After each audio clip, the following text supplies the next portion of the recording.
It was lovely. Lovely start to the day. Yeah, well, when can we start playing Christmas songs? It's December, isn't it? It's 1st of December. Is it the 1st, is it? Thursday, isn't it? Yep. Are you playing the first one? I think you I should. don't know, You're but could you play it first. on the 1st of December? That's... The Fanula was in here on Friday. I says, when's Christmas music starting? It says the 1st of December. Oh, well, sure, there you go. So, I don't go over the top. Just play about 10. 5, 3, 2, 1 an hour. Now, see, here's one for you. I'm sorry, you're going to do news now. What's my first song, Christmas song, going to be then? It depends if you want to be clever or you want to no, but just all want to hear. Give us a Greg Hughes tune. Mariah Carey, of course. Would that be the one? I think so. It's the first of many times you'll hear that one. I know. Good There's luck. only 4 Christmas songs, isn't there? Yeah. Really? Okay, Lee, thank you very much indeed. 2 minutes past 9. It's a minute past 9. Let's get a news update to get things started this Monday morning and say good morning to Emma Ryan. Thanks, Greg. Good morning. The chair of the Regional Health Forum West has raised concerns over a possible shortage of GPs in Donegal. A number of GPs in the county are set to retire in the coming years. This has led to questions being raised by Councillor Jerry McMonigal as to what steps are being taken to fill the vacancies and meet the growing patient capacity that is currently facing GPs. It's been confirmed that a GP training scheme is providing additional GP training places in the county. However, Councillor McMonigal says ensuring an adequate number of GPs, particularly in rural parts of the county, is vital. They're working with the Donegal GP training scheme is also providing additional GP training places in Donegal, and that the primary care units continue to support GP practices with succession planning, including advertising, interviewing and recruiting GPs for the future, and that's very welcome. But unfortunately, as we found with the problem in Duncanely is now we're having to go outside of the country to try and recruit international GPs to bring them into the country, such as the deficit in GPs. Mica campaigners are hosting a major demonstration outside the offices of Donegal County Council later this morning to demand action on the Mica crisis. The gathering comes as long waits and pauses on applications for grants have driven affected homeowners to the streets once again. The demonstration gets underway at 10 a.m. this morning outside the council offices in Lifford. Ahead of the rally, chairperson of the Mica Action Group, Lisa Hohen, says the continuous delays have left homeowners stressed and frustrated. To send a very strong and clear message to the powers that be that the situation that homeowners find themselves in at the moment is totally and utterly unacceptable. The lack of response, the lack of action, the lack of planning and the continual delays have left those affected in a state of high stress and frustration. They describe it to me as feeling like they're just stuck in this long dark tunnel to which there is no end and no light, and that is just so heartbreaking and unacceptable. And finally, a significant capacity deficit at the Haematology Oncology Day Unit at Letterkenny University Hospital has been acknowledged.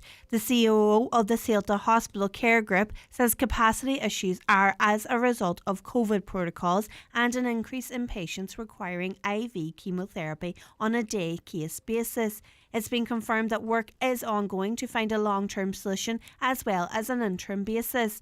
Councillor Albert Doherty, however, says much more needs to be done. This is a critical for all of us in the north to what do we want? We want to see balanced regional development and a fair crackle of whip and opportunities to have the optimum facilities in the northwest. And I am glad that we're starting from significant capacity deficit being acknowledged. Today's weather, it'll become mainly sunny today as showers gradually become isolated. There'll be largely dry conditions by evening. Highest temperatures of 7 to 9 degrees. That's all for now. We'll have a news update again at 10 o'clock. But until then, good morning.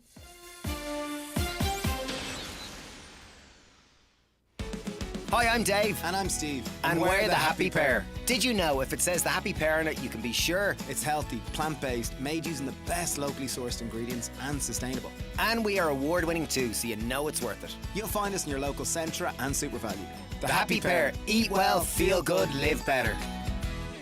The 9 till noon show with Letterkenny Credit Union. Now offering mortgages with life cover provided at no additional cost. Letterkenny Credit Union, 9102127. And now, it's time for the talk of the Northwest. The 9 to Noon Show with Greg Hughes on Highland Radio. And a very good morning to you. 6 minutes past 9 this Monday, the 28th of November. How are you keeping? I hope you had a pleasant weekend. And it's the start of another week, a chilly one, isn't it? Out there today. And we've a busy show for you. We're going to be live from Lifford, of course, as a major demonstration takes place there on behalf of defective concrete homeowners. If you want to watch much of those proceedings as we interview the people in the rest of today's show, you can go on our YouTube channel, Highland Radio Ireland, watch us there, or across our Facebook pages, or directly on our website. Click Watch Now on highlandradio.com. Right, let's see what's making the front of the newspapers today. The people of Donegal are being urged to stand in solidarity with Mica affected homeowners today and join a protest at council offices in Lifford. Lisa Hone, who we've just heard from, chair of the Mica Action Group, said it is imperative to put pressure on the council to make sure affected homeowners' voices are heard. We're urging the council to fight for their constituents, she said. She urged everyone across Donegal to join them and stand in solidarity at the County House in Lifford today at 10 a.m. She said not to assume everyone else will do the job for you, indeed. And, you know, it's like all protests. It's important they're well attended. And I'm not backing any particular protest as such here. But, you know, if they're not well turned out, if there's not a big turnout, well, then the powers that be think, all right, okay, well, there's a lot of noise about it, a lot of posts on social media, but in reality, it mustn't be that bad if not many people turned up. But, of course, it's Monday morning and people have other things, work and what have you. But they are expecting or need up there, I would say, a big turnout. We'll be crossing over to Lifford in the first hour just to get a sense of what's going on there. And then, of course, we'll cross over in the second hour as well just to see how things are progressing. Right, on to the Derry news. Ambitious plans by TransLink means Derry will have a zero-emissions electric urban fleet in just under a year. The transport company is rolling out a 30 million plus investment to completely replace the current foil metro diesel fleet by the end of summer 2023. TransLink described the move to electric vehicles as a major stepping stone in its plans to halve emissions by 2030 and operate a 100% zero emissions bus and fleet across its entire network by 2040 with climate positive status following by 2050. All right, well done. On to the Irish Independent this morning. And Taoiseach Micheál Martin has said he favours a universal levy to replace the TV licence. Earlier this year, the government rejected the Future of Media Commission's proposals to replace the licence fee with funding derived from general tax revenue in 2024. The UK taxpayer-funded BBC has previously backed a new system of funding that would see all households pay a universal levy, whether or not they watch live TV. Speaking in Paris, Mr Martin said a universally applied levy would ultimately be the more sustainable approach to resourcing media. RTE says it loses €65 million each year to non-payment of the licence fee. And poor RTE, I understand that. But again, this is a levy that for the most part, bar a little bit of funding for documentaries and what have you, all of your licence fee money, as I say, bar a little, goes to RTE. They're 65 million in the hole every year. But, they need to trim the fat a bit, don't they? They need to cut wages. That's what any business might do. Look what Elon Musk is doing at Twitter. You get, you get the best value that you can from your workforce. I'm not suggesting they sack half of them or more like he did. But the media is much more than RTE, of course. Broadcast media is us, News Talk, Virgin Media, other local radio stations, and it is only RTE through your tax, through your licence fee that's funded. So I think a fairer taxation model that helps all media would be much more useful, I think. On to the Irish Times now, and Sinn Fein leader Mary Lou McDonald has rejected allegations that she used the Hutch family for money and votes. Claims that emerged in a high-profile gangland trial in Dublin. Former Sinn Fein councillor Jonathan Dowdall was secretly recorded making the claims and criticising Miss McDonald for not attending the funeral of the brother of murder-accused Jerry the Monk Hutch. The claims emerged in the Special Criminal Court, where Hutch is on trial for the murder of David Byrne, who was shot dead at the Regency Hotel in February 2016. Ms McDonald has rejected the allegation. She told the BBC NI Sunday Politics show that is absolutely not true. Let me further say that case is ongoing in Dublin. This case is as a result of incredible sterling work by Garda over many years, and I'm certainly not going to say anything that would in any way jeopardise or undermine or influence the outcome of that important trial. But she then went on to say, but let me tell you, and repeat again for the avoidance of any doubt, that I have stood resolutely on the side of the community and against exactly the type of individuals who find themselves now in courts on these charges for my entire life. On to the Irish Daily Mail now, and the anti-asylum seeker protests in Dublin's East Wall are due to restart at 5 p.m. today, with demonstrators vowing to bring the city to a standstill. The East Wall protest group thanked the hundreds who showed up for a demonstration on Saturday and said they were about to escalate the campaign against the housing of male refugees in the old ECB buildings in the area. In a Facebook post, the group announced, "Well done to everyone that showed up and fought for their community. We will regroup Monday at 5 p.m. and plans will be unveiled to bring this city to a standstill. Tell your mothers, your fathers, your brothers, your sisters, your grandmothers, if you want this place shut down, then be there on Monday evening. If not, then stay at home. The whole country is watching. Let's show them what our people are made of," they said. The group has about 350 followers on Facebook. And those types of protests are nothing new, of course. It's not that long ago. In fact, it's pretty much in 2018, how many long? Like 4 years to the day since there was controversy in Donegal with plans to house asylum seekers in a hotel, and the hotel ended up fire broke out at the hotel in the end.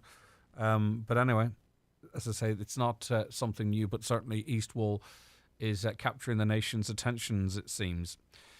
On to the Sun, and protesters in China are demanding Xi Jinping step down over the country's crippling COVID controls. Opposition to the strict lockdown measures have ramped up recently. It's kind of complicated, and we've seen it here to some extent, but on a lesser scale. China, of course, is imposing very strict lockdowns, very, very strict lockdowns. And then all the Chinese people, many of the Chinese people, are watching the World Cup and cutting to the crowd, and everyone's there cheering and clapping, and some have commented that, are we living on a different planet? What's going on in China that's separate to the rest of the world? So what Chinese TV are doing now, which I think is really quite interesting, is that when you're watching the World Cup and the camera pans to the crowd, they have an alternative feed that maybe focuses on the managers or the subs bench or whatever it might be. And in China, that's what you see. So they're actually avoiding as much as they can showing the crowd in its jubilation and without masks and what have you. That also added to that too. There was quite a significant fire as well, which was another trigger point.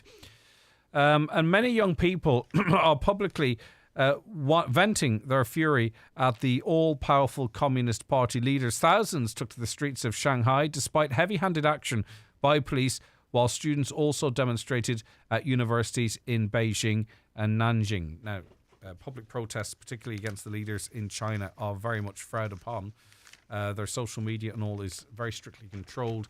So it's incredibly significant that such things are happening over there.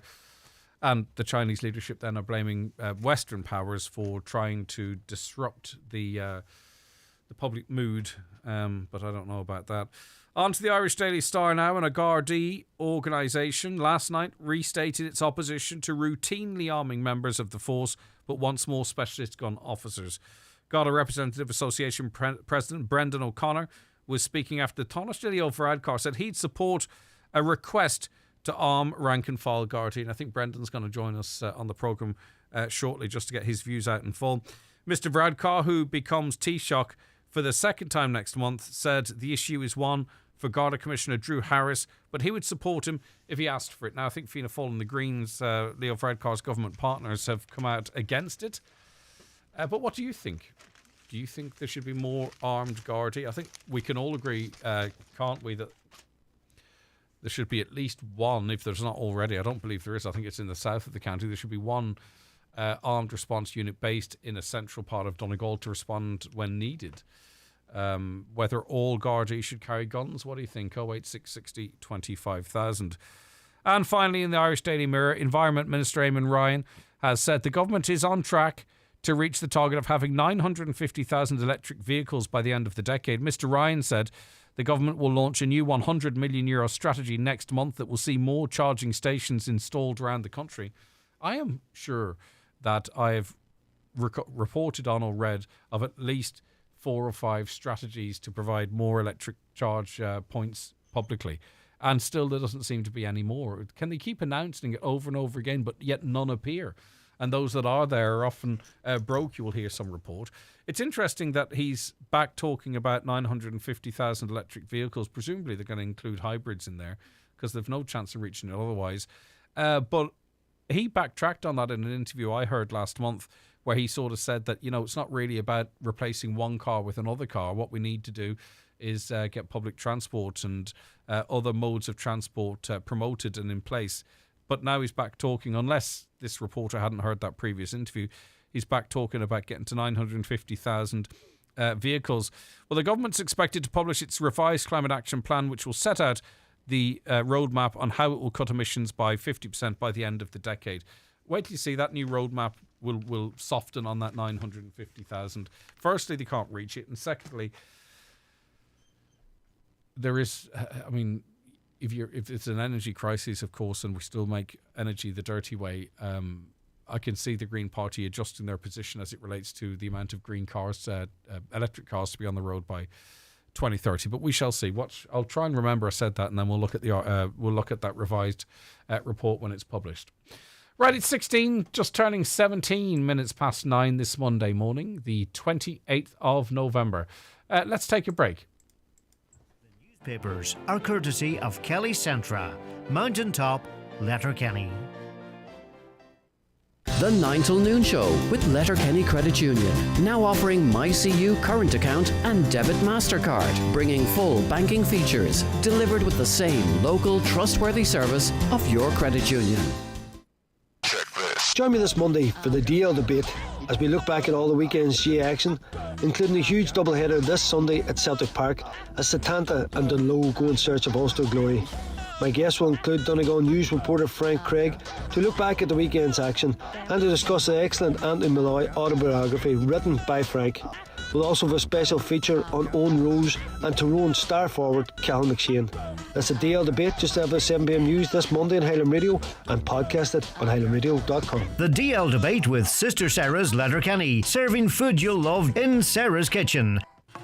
This Cyber Monday, it's time to grab some great deals with Aer Lingus. With €100 off round-trip fares to incredible North American cities, you'll be spoiled for choice on where to go.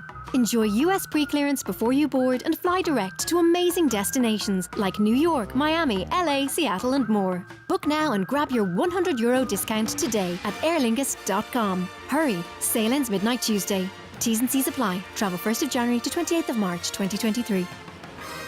Auctioneers, estate agents, letting agents and property management agents operating in the Republic of Ireland must hold a Property Services Regulatory Authority PSRA licence. An auctioneer may auction land, fine arts, antiques or animals at a mart. When engaging an agent, don't assume your agent is licensed. Check the PSRA Register of Licensed Agents at psr.ie. Unlicensed agents are breaking the law. Report unlicensed operators to info@psr.ie. Remember, no PSRA licence, no PSRA consumer protection. The Donegal GAA Peak Range at Michael Murphy Sports is the perfect leisure wear present. There's something for all the family with a wide selection of women's, men's and kids wear. There's also great stocking fillers like snoods and bobble hats. Shop local and find the perfect gift with free next day delivery on orders over €85 at michaelmurphysports.ie.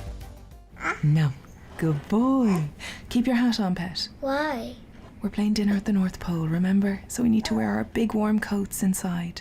When it comes to food or heat, many families will face impossible choices this Christmas. Please support the St. Vincent de Paul annual appeal. Donate locally or at svp.ie. Thank you. Is your car or van winter ready? Get your free winter check now at Hegarty's Ford in Letterkenny. It includes checking your lights, wipers and coolant. Also, the most common cause of winter breakdowns, your battery. And what you depend on most to keep you safe on the road, your tyres, where the tread depth should be at least 1.6 millimetres.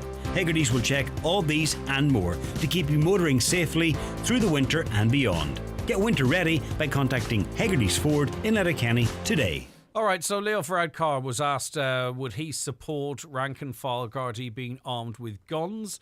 He said he wouldn't block any requests. So effectively what the Taoiseach, the soon-to-be Taoiseach is saying, I would imagine, is that if Drew Harris came to him and said, look, it's the situation with policing in this country at this time is that we believe Gardaí should be armed, then he would say yes. The Greens and Fianna Fáil seem to be indicating today that they would say no. But what do the people really that matter? I think the Gardaí themselves. Brendan O'Connor is president of the Garda Representative Board. Good morning to you. Thank you for joining us, Brendan. Oh, sorry, Brendan isn't there at all. Brendan's joining us on Zoom. My apologies. He's not there. Right, okay, so we'll come back to that. Right, okay, I wanted to carry on some comments from last Friday, and they read as follows. Greg's parents said, Greg, parents don't realise the damage they're doing to their children. The radiation from their phone. As a child sits most of the day gazing into the phone, parents need to take responsibility for their actions. Now, I'm not sure what science you're basing the phone emitting radiation from. I think it's generally accepted that it's a very small amount, isn't it? But anyway, you're probably right. You could be right. Sorry, I don't know if you're right. Good morning, Greg. What happens with children with phones? Is parents put in their children's age over 18? Yeah, indeed. This is off the back of a conversation we had on Friday. Another caller says, every day we hear about hospitals and the way they're run, gynecology scandal, bed shortness, clinics, backlog, services being pulled, doctors going, can't handle the workload. It does seem like a tsunami of bad news. But that being said, and again, just want to reiterate that, a lot of good goes on as well. And the staff do work very hard for the most part, but I understand your comments as well. A caller says, I'm a carer myself and 30 or 40 others have no hours because we're being told there are no clients for us to work with. We went from a 12-hour day to a 5-hour day. We will still get paid our contracted time anyways, but it makes no sense. We want to work and there are people who need care. For me, this has been ongoing since July. So we have a carer there who isn't caring because they're being told there is no clients. What's going on there? We need to find out more. Right, let's see now if we can say good morning to Brendan O'Connor, president of the Garda Representative Association. Brendan, good morning to you. Good morning, Greg. Good to have you with us. Okay, so just before I was introducing you, I was suggesting that Leo Varadkar, he's pretty much saying, I think, that if the Gardaí think they need guns, he wouldn't block it. Fianna Fáil and the Greens, not so much. But I want to know what Gardaí think. Would the Garda force, if you polled them, be in favour or against them being routinely armed, I wonder? Well, Greg, the most recent research that we did as an association, I think it's gone back about a decade or so, indicated that our members were not in favour of being routinely armed, and I think that would be still the case, just speaking to members and speaking from my own experience on the front line. I think that most members, we do acknowledge that there is a lack of capacity to respond to armed incidents, and we think it should be more than it is at the minute, but certainly I don't believe there's an appetite out there amongst our members to move towards a fully armed police service. That's something that that would be a massive step, and I think it's something that our members would be hesitant. There's all sorts of issues around it in relation to just how it would impact on our I suppose our approachability and our interaction with the public, and also just in relation to member safety. A lot of the routine stuff that we deal on a day-to-day basis, in fact, 99% of it, a firearm would only complicate the situation and wouldn't complement it. Of course, in critical incidents, there may be some circumstances where you would be better off with a firearm, but they're few and far between them. We're certainly not believe that we're not really at that stage just yet. And do you think the public would be less likely to approach Gardaí if they were carrying a sidearm? I mean, a lot of people listening to this show are lucky enough maybe to travel. They might go to Portugal. They'll routinely see police walking up and down the streets with a sidearm. But would the public be intimidated by that here? Well, I think there's a possibility of it, and I think we have a tradition of, I mean, even our batons are concealed and always have been, and the guards, whenever we actually adopted retractable batons, they actually specially ordered a cover so that they're not even visible what they are when people carry them on their belt. So that's part of our ethos and our culture, is to be approachable and to not be kind of an aggressive, oppressive presence. I mean, and it's the 100th anniversary of the Garda, and our first commissioner said we would prevail with the support of the people, not through force of arms or anything. So I think it's very big decision, and something that would be very hesitant to move towards. But I'm not saying for one second we don't acknowledge that our members do need better access to firearms, and they need to be scrambled locally when available. But I suppose what we would see maybe as a proposition is the New Zealand model, where you have an unarmed police service out there on patrol interacting with communities, but they have firearms locked in cabinets in their vehicles. And whenever a situation arises, they can then be authorised and moved from one to the other. So if it got to the stage where that was required, that's something we would look at. But to move unilaterally to a routinely armed service, I don't think that's what our members want, and I don't think that's possible what the public would like to see. And you know, the problem is, and it's a little bit embarrassing to phrase it like this, but would we be capable of actually training everyone? Because we currently can't train Gardaí, or we're not training Gardaí quick enough, as you pointed out in our last conversation, to be able to chase a car that goes past them. Do you know what I mean? To be able to drive their vehicle under the lights and with the sirens going. So, I mean, if we can't get a fundamental like that right, can we really logistically, train train and equip an entire force? It seems beyond the force at present, as I say, considering we can't even get people able to drive their cars like they probably need to.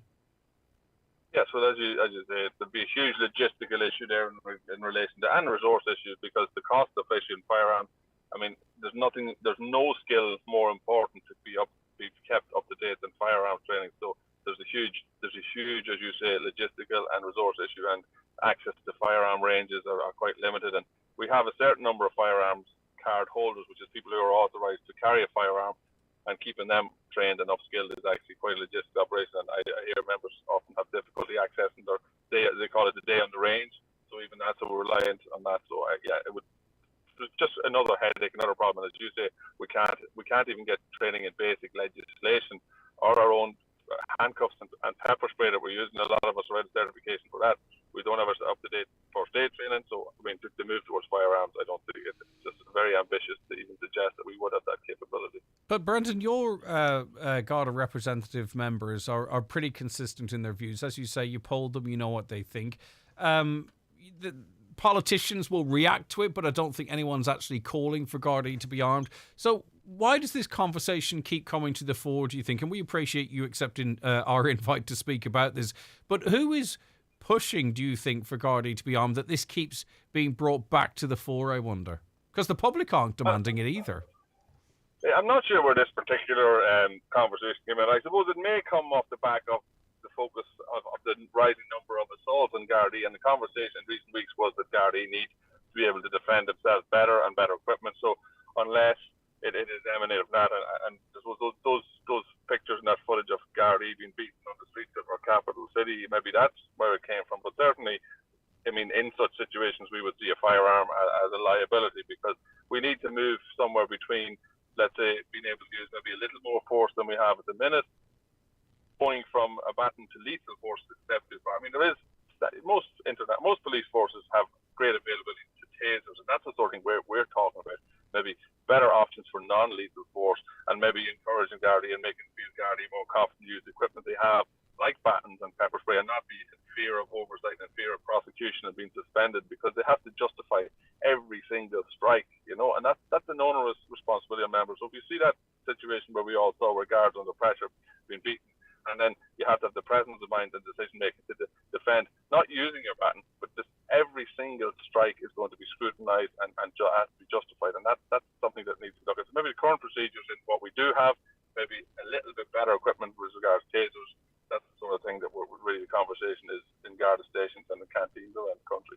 Yeah, but just an opportunity maybe to get an update from you as it relates to the armed response unit in Donegal. Where are we at? Because I know listeners will know that there are times where that needs to be called upon. Thankfully, not too often, but and sometimes it's not terribly serious. Sometimes it is incredibly serious, and time is very much of the essence. So, has any progress been made in reaction times right across the county as it relates to an arms response unit? Are they still travelling out of Ballyshannon, or what's the story?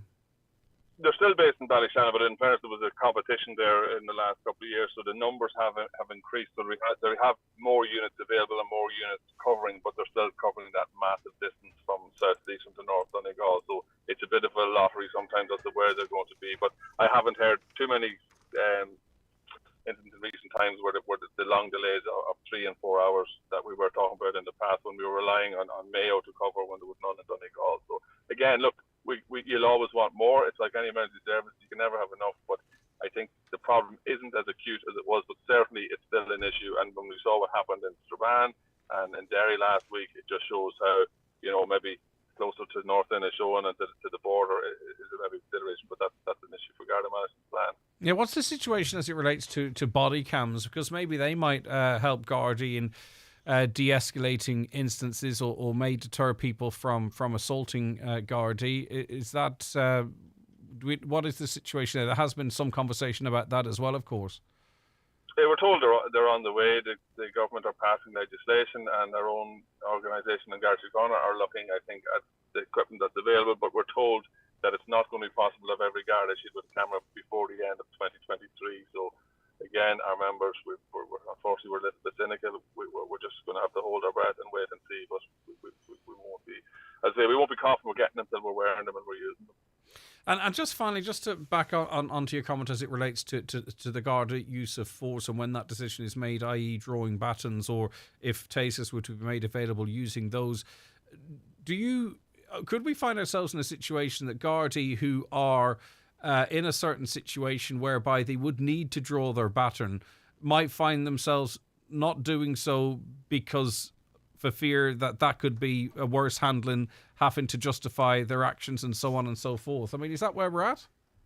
Absolutely, that's where we're at. We had a case here in Donegal a couple of years ago where a guard went to a disturbance in a licensed premise. He took out his baton, he used it in accordance with his training, in accordance with use of force guidelines, yet he was investigated by GSOC, recommended for prosecution, dragged through the courts. Ultimately, he was vindicated in the courts, but was put through hell for a number of years, not knowing what was going to happen. And in the current environment now, where we have a very, very stringent approach to discipline, members are finding themselves disciplined. So a lot of guards are saying, you know what, it's not worth it to give you this piece of equipment, but if you use it, you're going to be in so much.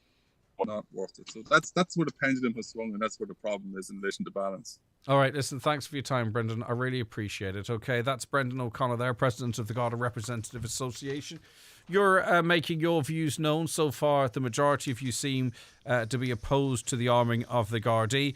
No arming our Garda, please. Guns are used as a weapon of violence, and violence only breeds more violence. That comes in from Mary. And just to reiterate, the rank and file members of the Guards don't seem to be in favour of carrying weapons, carrying guns. Armed Gardaí in Ireland would be too dangerous. What about just supporting Gardaí by giving them decent vehicles? Another, would getting body cams first not be more important? As I say, the story about guards being armed, I don't know if it's media driven. I don't know if some journalist says, oh, look what happened to those guards in Dublin. Let's get this conversation going again. As I say, the story comes up, but I'm not really sure who's making the call.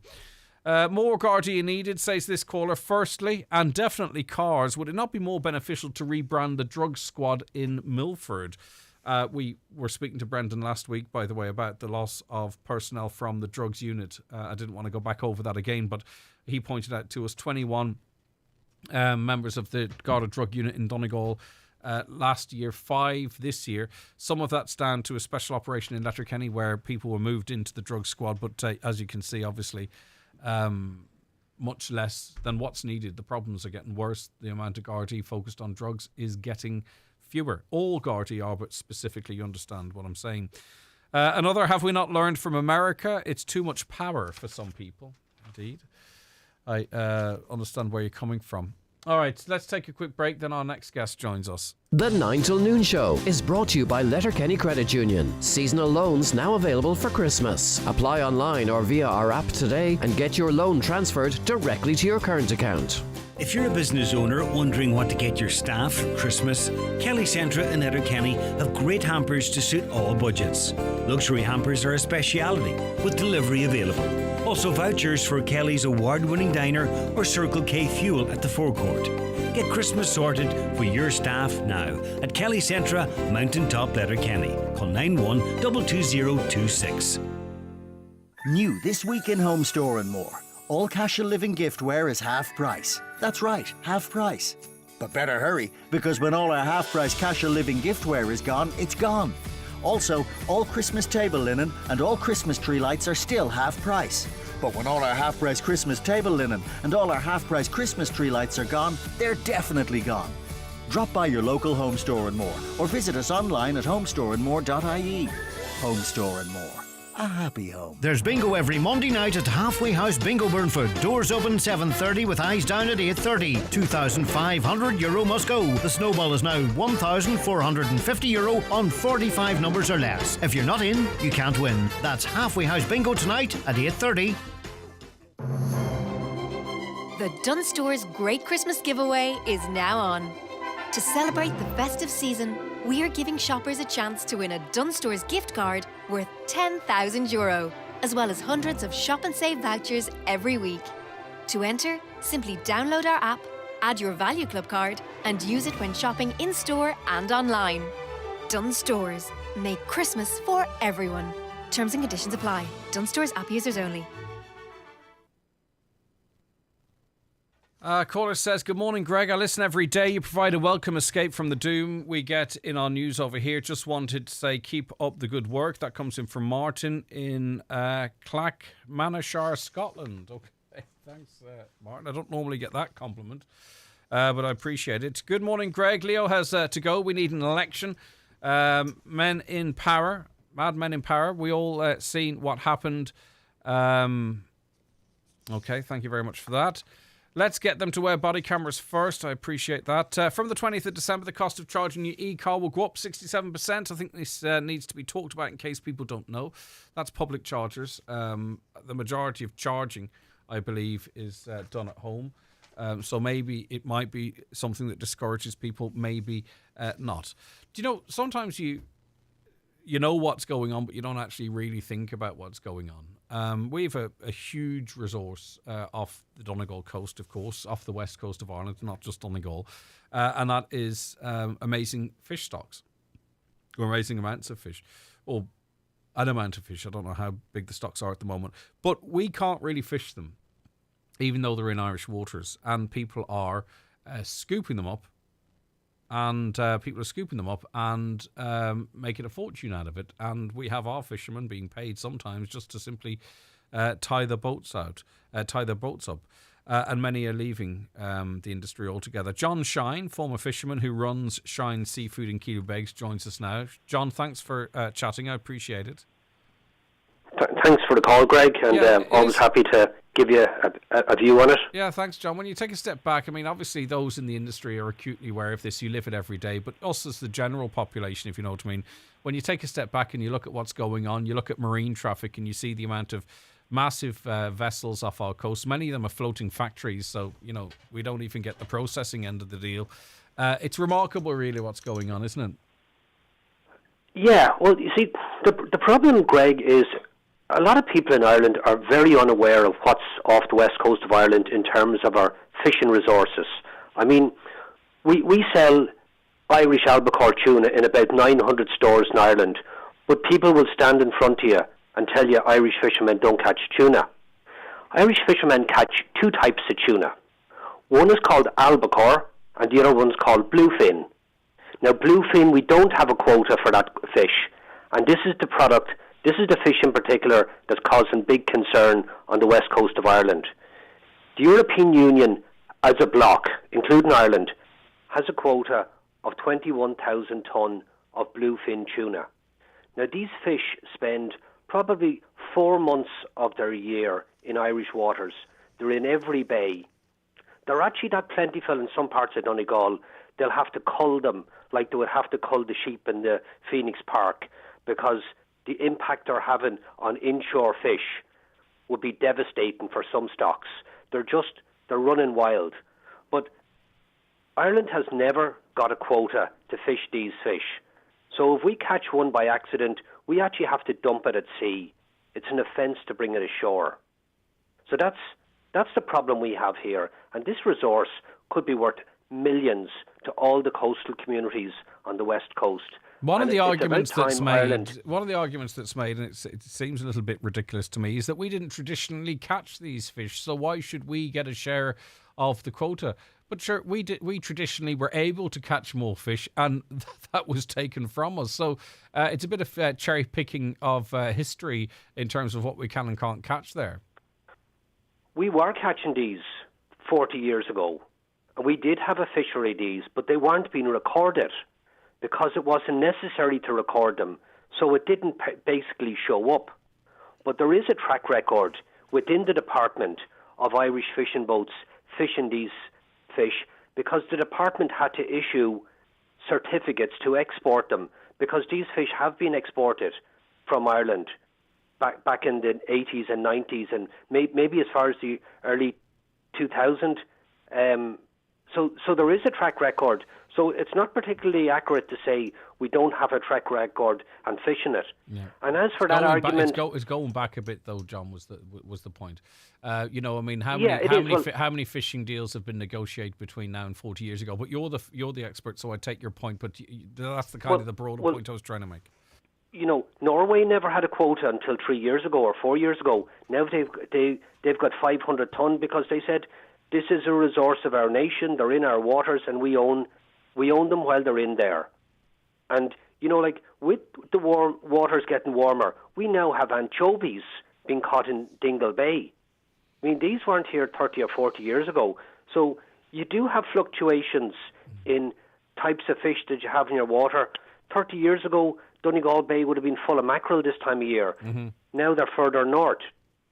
Things are changing all the time, and we need to change with the times. So we're focusing on the bluefin tuna here at the moment. Like, it's not the golden goose, really, is it, in terms of saving the entire fishing industry? But it could be a very useful fishery if we got a quota for Donegal fishermen, particularly small fishermen. Is that a fair enough assessment?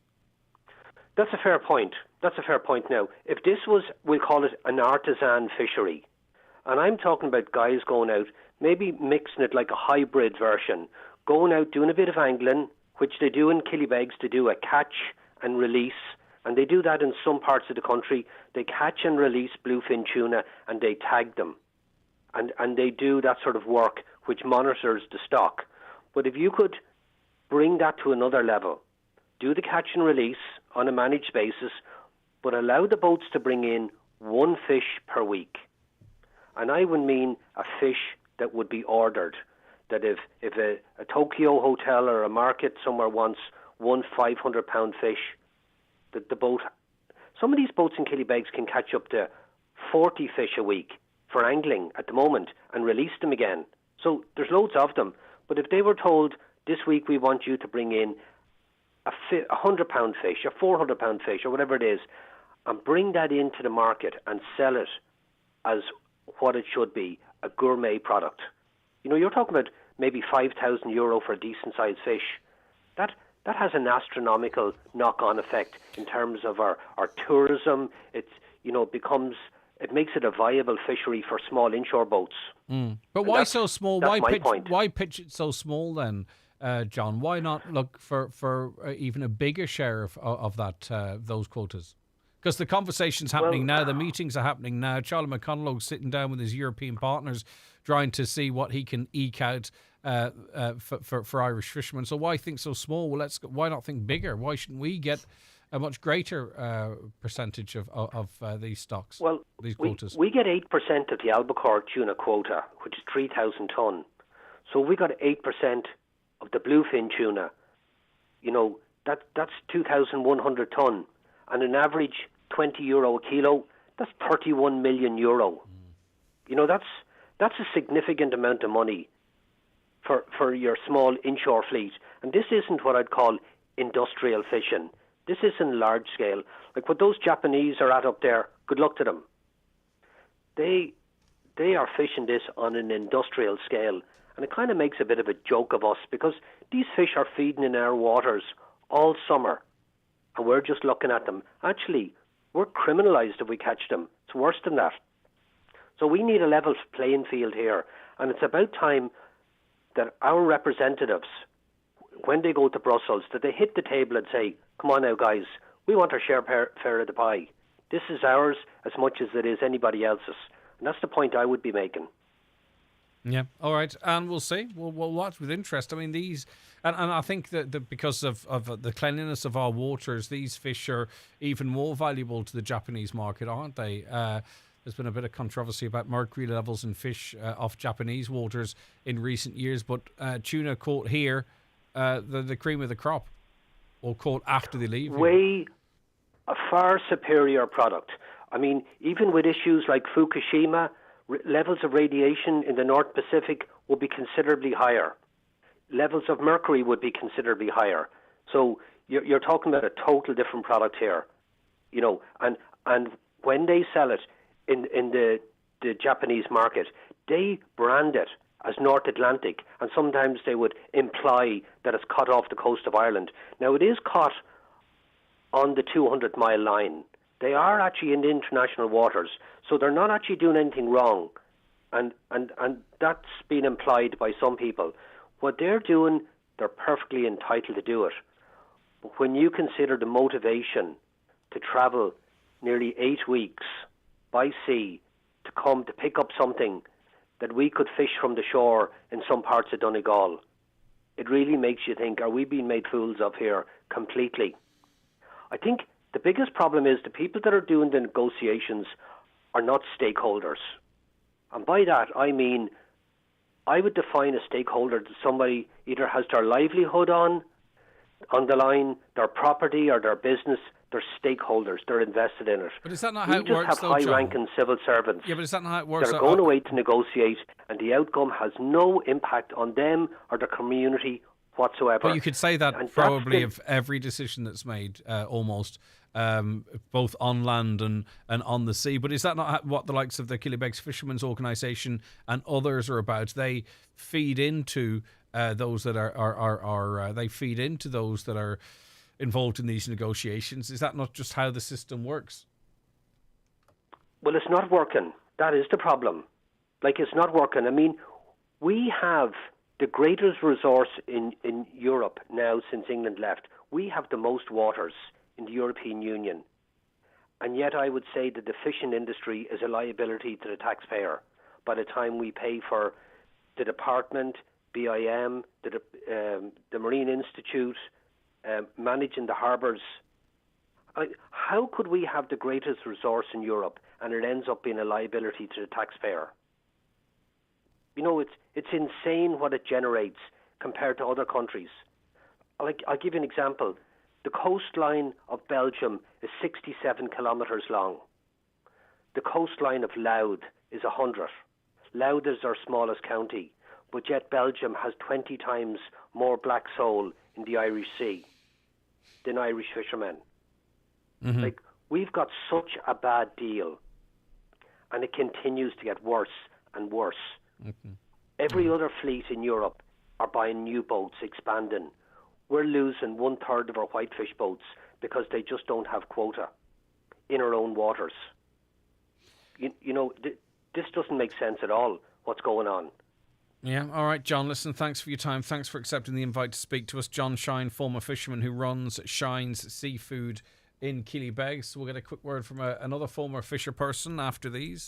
The 9 till noon show is brought to you by Letterkenny Credit Union, offering low-rate car loans with fast approval. Apply online at letterkennycu.ie or in office today. Brian McCormick Sports and Leisure, Main Street, Letterkenny. New for Christmas. Check out the O'Neill's Donegal Peak range for all the family. Lightweight padded jackets matched up with quarter zips and tees. Donegal training jersey for kids and adults from only €35. Save €10. New range of Donegal hats and accessories for that ideal Christmas gift. Give the gift of sport this Christmas. In store and online at bmcsports.ie. Over time, it's natural for your hearing not to be as clear as it once was. The good news is, advances in hearing aid technology may offer different solutions. Sabrina Robb here from Donegal Hearing Clinic.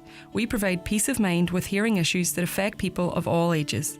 Contact us for a consultation at Donegal Hearing Clinic on 07491 88470 or visit donegalhearingclinic.ie. Life sounds brilliant with Donegal Hearing Clinic, Letterkenny and Buncrana. Hello, Hill 16 Insurance, how can I help you? Up the dubs. Hi. I am looking for a home insurance quote. Righto, and what part of Dublin do you live in? I don't actually live in Dublin. Right, do you at least support the dubs? What? I'm just looking for home insurance. Well, you're gonna have to keep looking, pal, because Hill 16 is Dublin only. Do you get the feeling that your insurer doesn't want you? Well, at Local Insurance, we are Irish owned and understand your needs. Call us today for a bespoke quote on 0818 894 444. Local Insurance, we'll get you sorted. The Local Insurance Network, DAC Trading's Local Insurance, is regulated by the Central Bank of Ireland. Local Insurance is a tied insurance intermediary of Acorn Brokerage Limited. Acorn Brokerage Limited, trading as Acorn Insurance, is regulated by the Central Bank of Ireland. At iMotors, we have immediate delivery available on the Kia Picanto. 7 years warranty, 3 years Kia Assist, and a €500 Super Value gift card. Is your trade-in worth €5,000? Then you can have this new car for €50 per week. Call us or visit imotors.ie for full terms and conditions. Keep out the cold, cold, cold this winter and ring Fleming for their full range of garage doors, agri doors, insulated doors, milking parlour doors. Fleming, 91 48 234. Hi folks, Paul McDevitt here, inviting you to join myself and Jimmy Stafford this Monday night for another edition of the Monday Night Sessions in association with Blake's Bar, Main Street and Letterkenny. On the show this week, we welcome Malin Head singer-songwriter Sean Meehan, and we'll also say hello and welcome to the Big Electric Ceilidh Band from Donegal and Derry. We'll also be playing a few new Christmas releases from around the Northwest, and as well as that, we'll also be telling you all about our live Christmas show on the 19th of December and Blake's Bar as well. So, that's the Monday Night Sessions this Monday night between 8 p.m. and 10 p.m. right here on Highland Radio. All right, Frankie's a former fisherman. He joins us now. Frankie, good morning to you. Morning. Right, you said that you were in contact with the Department of the Marine looking for... a delegation went up from the Northern Regional Fishery Board. Yeah. From the charter skippers of Killybegs mainly, looking for 1 tonne of quota. For these fish that we talk of? Skippers. Yes. When was that, Frankie? That's about 20 years ago. And it fell on deaf ears, that those calls, I take it? We were promised everything, but we met the senior officials there, and after about 4 hours, they left us waiting downstairs. They probably thought we'd get fed up and go home, but we didn't, and it was said by the Northern Fishery Board, and it fell on deaf ears. They never even bothered. And there was a big quota in Europe that time that wasn't even being taken up. Wow. And what difference would that quota have made to the industry of Killybegs at that time? That's what I made. The same thing that John's talked earlier about. There's big money to be made in poaching, and the side effects from it as well. Work, and at that time tuna was worth a lot of money. They were being sent direct to Japan. But there is a big opening there, but we're not allowed to exploit it, the same as all the rest of the fish around this coast. We're not allowed to exploit them either. Yeah. How does that feel as someone from within the industry when you, and as I said earlier on, you open up the app, but you probably don't have to, they're out there anyway, but you see the boats tied up, people out of the industry, people that had to pack it in, generation not fishing any longer, which means perhaps the next generation won't either. Well, there was up to 60 boats in Killybegs when I started, and there was 18 to 20 boats in Burton Port. There were 14 or 15 in Bunbeg. There were 12 or 14 in Killala. Where are they now? They're not there. Yeah, indeed. All right, Frankie, it's a shame. It really is. Thank you very much for that. 20 years ago, and that delegation met with the Department of the Marine looking for some of that quota, and it wasn't even elevated. Right, let me see. Is Donald Kavanagh with us? Donald, are you there? Yes, indeed, Greg. Good morning. Good morning to you. Right, now, Mica campaigners, defective concrete campaigners, are hosting a major demonstration outside the offices of Donegal County Council this morning. They're demanding action on this this issue. Donald, obviously, we're 6 or 7 minutes away from when people were called to meet at Lifford. How many people are turning up? There's a small crowd out there, Greg. I'd say at the moment there's 100 or just over 100, but That's obviously quite there's big, actually. there are a lot more to come yet, I think. The vans are outside, the signs are being distributed. There is going to be a protest. Now, we do understand that Liam Ward, Director of Services here at County House in Lifford, he's invited some of the senior people from the Mica Action Group and the Defective Block campaigners to come in to meet with officials. They're discussing with members as well. Members on the way into the meeting are stopping and having discussions with people outside as well. And it's quite clear that what the group outside have to say is being listened to, and officials and members are both saying that they are anxious to take on board what's being said. But members are also pointing out that, look, at the budget meeting last week, for instance, we passed an emergency motion at that budget meeting seeking an urgent meeting with Minister Darragh O'Brien to get action on the issue of modular homes and the provision of accommodation for people whose homes are falling apart because of defective blocks and are unsafe to live in. So the members are saying, look, effectively, we're doing what you want us to do. We're putting pressure on government. Yeah, but I mean, there's obviously... and we're as frustrated as you are. Yeah, but they want access to... Oh, totally. They want access to the council to find out what's going on, open lines of communication for the council to say and tell people what they're doing, how they're doing it, and when they're going to do it. Unfortunately, one of the problems is at this point in time, all the council can say in many respects is we're waiting for the department just like you are. And that's I think that's really the crux of the frustration here, because effectively the council, and members will say this, the council is acting almost as an agency of the housing minister. Yeah, but the council has a role, Donal, does it not? Or it should have a role. You know yourself, as we all know, that the many people that are in emergency situations that need emergency housing, the council surely have a role. Obviously, the long-term thing would be modular homing, but in terms of finding emergency accommodation for people right now, surely the local authority has a role in that regard.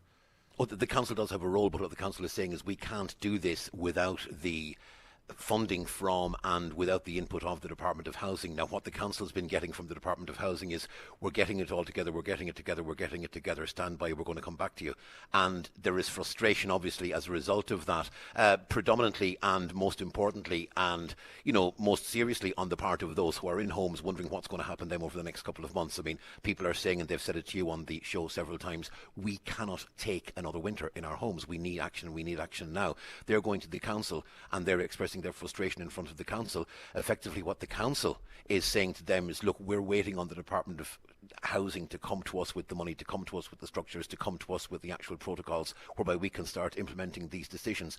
What we have is lots of decisions, lots of policy, lots of pieces of paper, but what we don't have at this point in time, and what we need, both the councillors and the protesters will agree on, what we need now is to actually get those policies and get that transferred into action and into blocks and into movement whereby people can actually be made safe and their homes can be remediated or, where necessary, demolished and rebuilt. All right, so this protest starts at 10 and the meeting is the plenary council meeting.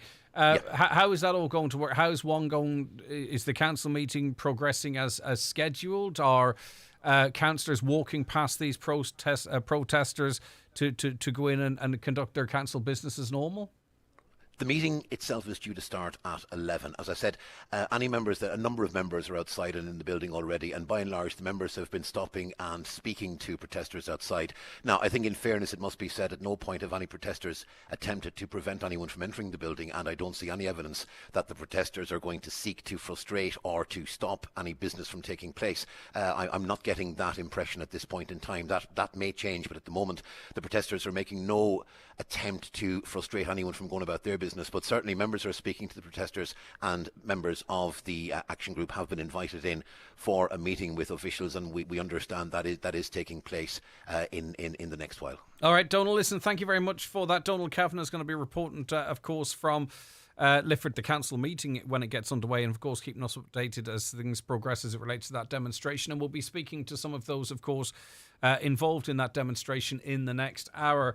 You can watch all of that on our website, highlandradio.com, or on our social media, Highland Radio Ireland, or across our Facebook pages. We'll be back with more on the 9 till noon show after the news, which will be delayed by a minute. My apologies. The 9 till noon show with Letterkenny Credit Union. Do you need to switch your Ulster Bank loan or overdraft? We are now offering competitive low-rate switcher loans and MyCU current account with overdraft. What's gravity? When does the grass grow greener? Can people with longer legs jump higher? How are plastic cups made? How filthy are our parents? Which ingredients make the best slime? Why do we dream? Are you faster than a calculator? Could a robot be powered by fruit or vegetables? Kids are full of curious questions. ESB Science Blast, delivered by the RDS, empowers children to investigate the science behind simple questions just like these ones. Find out how your school can get involved at esbscienceblast.com. It's the Right Price Tiles and Wood Flooring 70% off sale. Get up to 70% off on all your purchases. Up to 70% off all tiles, all wood flooring, all bathware. Everything's reduced in-store. The 70% off sale at Right Price Tiles and Wood Flooring. Stores nationwide. Sale extended until Sunday. Homeowners. If you've not already set up a phased payment arrangement for local property tax, you can do so now. You need to confirm your preferred payment option by December 2nd to ensure it is in place for the start of next year.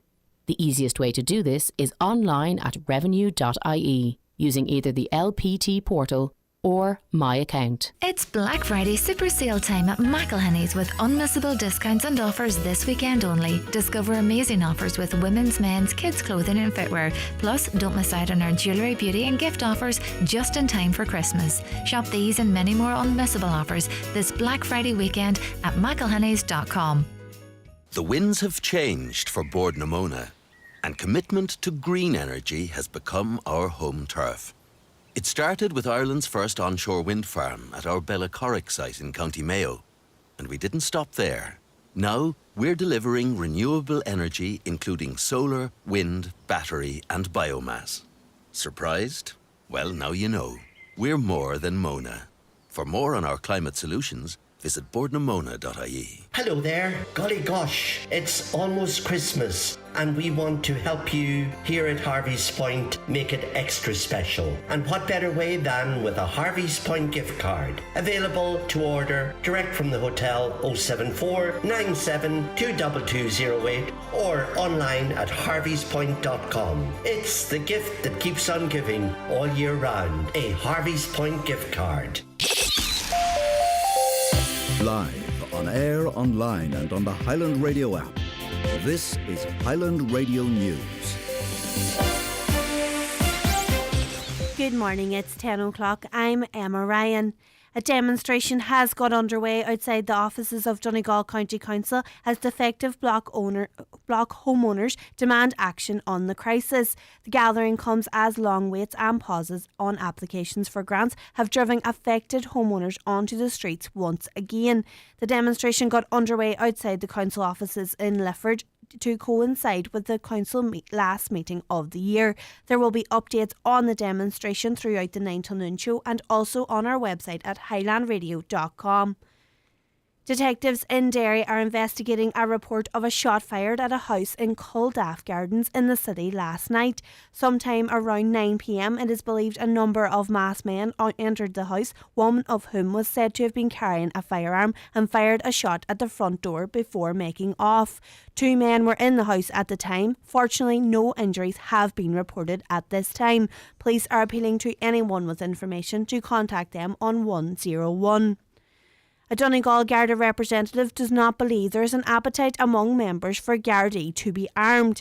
Following a number of incidents where Gardaí were injured recently, Taoiseach Leo Varadkar said he would support arming them if the Garda Commissioner asked him.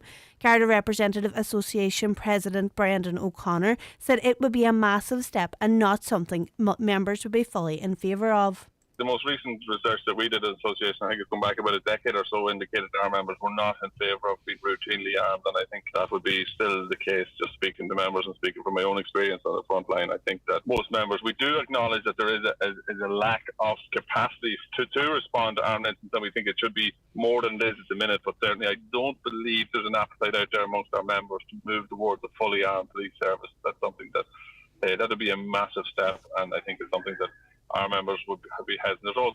€500,000 has been awarded for the long-awaited Carrigart Downings pathway. Funding has today been approved for the construction of a combined 2.6 kilometre footpath and cycleway adjacent to the R248 road on the Carrigart to Downings. Construction on the project is expected to begin in 2023. Donegal TD Joe McHugh has welcomed the funding as a great boost to the already popular area. I'm delighted that there's good news of €500,000 been announced for the Carrigart Downings pathway. It's a big tourism area for anybody living in the area would be aware of, and anybody who spent time in the area will know the importance and value of having this infrastructure. There's been a massive gap here for years. It's been delayed as well because there had to be proper environmental impact studies done. So I'd like to acknowledge both Donegal County Council and Udrus na Gaeltacht for their co-financing in that regard. The chair of the Regional Health Forum West has raised concerns over a possible shortage of GPs in Donegal. A number of GPs in the county are set to retire in the coming years. This has led to questions being raised by Councillor Jerry McMonigal as to what steps are being taken to fill the vacancies and meet the growing patient capacity that is currently facing GPs. It's been confirmed that a Donegal GP training scheme is providing additional GP training places in the county. However, Councillor McMonigal says ensuring an adequate number of GPs, particularly in rural points of the county, is vital.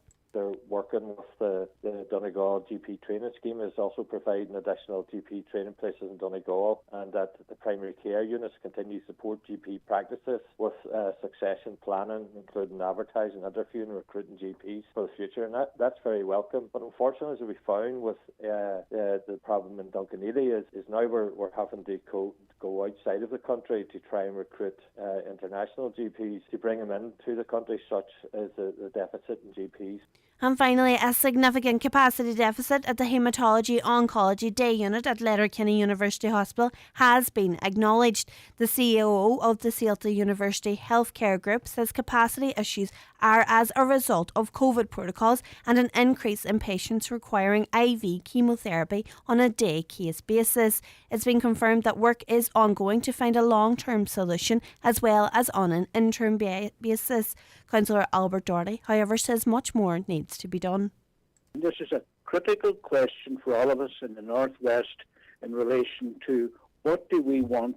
We want to see balanced regional development and a fair crack of the whip and opportunities to have the optimum facilities in the Northwest. And I am glad that we're starting from significant capacity deficit being acknowledged.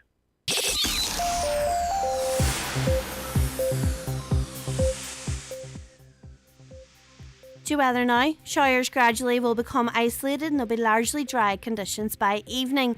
Highest temperatures of 7 to 9 degrees. That's all for now. We'll have an update again at 11 o'clock, but until then, good morning.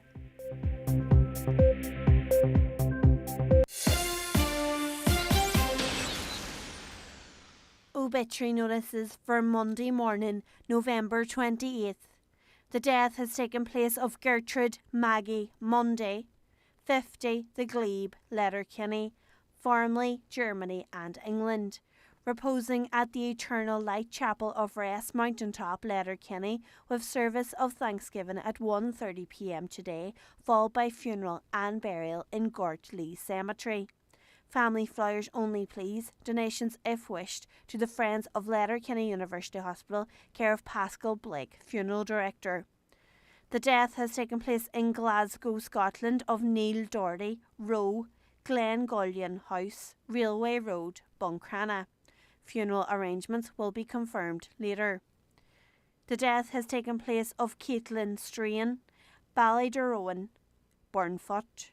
Her remains are reposing at her home. Removal from her home tomorrow morning at 10:15 a.m. to St Angus's Church, Burt, for Requiem Mass at 11 a.m, followed by interment in St Mura's Cemetery, Fawn. Caitlin's Requiem Mass can be viewed on churchservices.tv. Family time, please, from 11 p.m. to 11 a.m. The death has occurred of Danny Wilson, Lusticle, Carrigans, formerly Craigadoos, St Johnson. His remains are reposing at his late residence all day today, with rosary at 8 p.m. Funeral from Lusticle Carrigans tomorrow morning at 10:30 a.m, going to St Bethan's Church, St Johnson, for 11 o'clock Requiem Mass, with burial afterwards in the adjoining cemetery.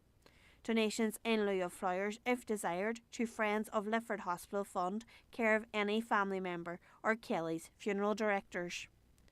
The death has taken place of Colin McGuinness, 60, Cooney Road, Culmore. Funeral from his home this morning at 11:50 a.m. for 12:30 p.m. Requiem Mass in Our Lady of Lourdes Church, Steelstown. A private cremation will take place in Lakelands Crematorium, Cavan, at a later date. The death has occurred of Kathleen Doherty, Nee McLaughlin, Hull Head, Kilmacrennan, and formerly of Dunaff, Uris. Funeral from her late residence this morning for Requiem Mass at 11 a.m. in St Columba's Church, Kilmacrennan, followed by burial in the adjoining cemetery. Funeral Mass can be viewed on churchservices.tv. Family flowers only, donations if desired to the Donegal Hospice, care of any family member. The death has taken place of Elizabeth Lily Morning, Mondue Manor, Cunningham, and formerly of Dobeg, Fanid. Funeral Mass in St Columba's Church, Dromahal this morning at 11 a.m. with burial afterwards in the adjoining cemetery. And the death has occurred of Mary Gibbons, James Connolly Memorial Hospital, Carndonagh, and formerly of Letcher, Uris, Clonmany. Funeral Mass at St Michael's Church, Uris this morning at 11 a.m. Interment afterwards in the adjoining cemetery. Funeral Mass can be viewed live on churchservices.tv. For more details, including any family health guidelines for wakes and funerals, please go to highlandradio.com.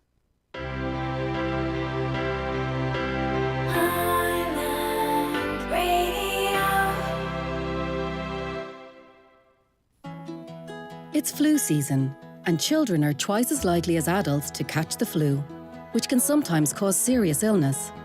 That's why all children aged 2 to 17 can get their free nasal spray flu vaccine, a safe and effective way to protect them, and the rest of your family too. So make an appointment with your GP or pharmacist. Visit hsc.ie/flu for more information. From the HSC. The county's #1 talk show, the 9 till noon show on Highland Radio. And you're very welcome back to the 9 till noon show. We're going to be crossing over to Lifford very shortly to speak to some of those involved in a major demonstration outside the offices of Donegal County Council. It's formally underway now. It's demanding action on the defective concrete products crisis. We're going to speak to some guests and get some understanding as to why this is taking place, though I think most of us know, after we take the bingo numbers and a break. Stay right where you are. It's time for NCBI Bingo on Highland Radio.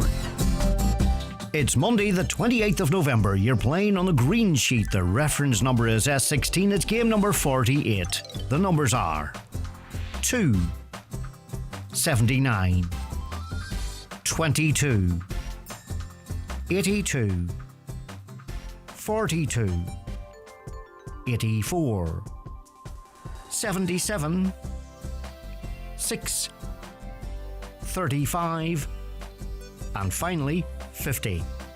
Phone your claim to 91048333 before 8 tonight, leaving your name, contact number and the name of the shop where you purchased your book, and we'll call you back the next working day. Get all your NCBI bingo information at highlandradio.com.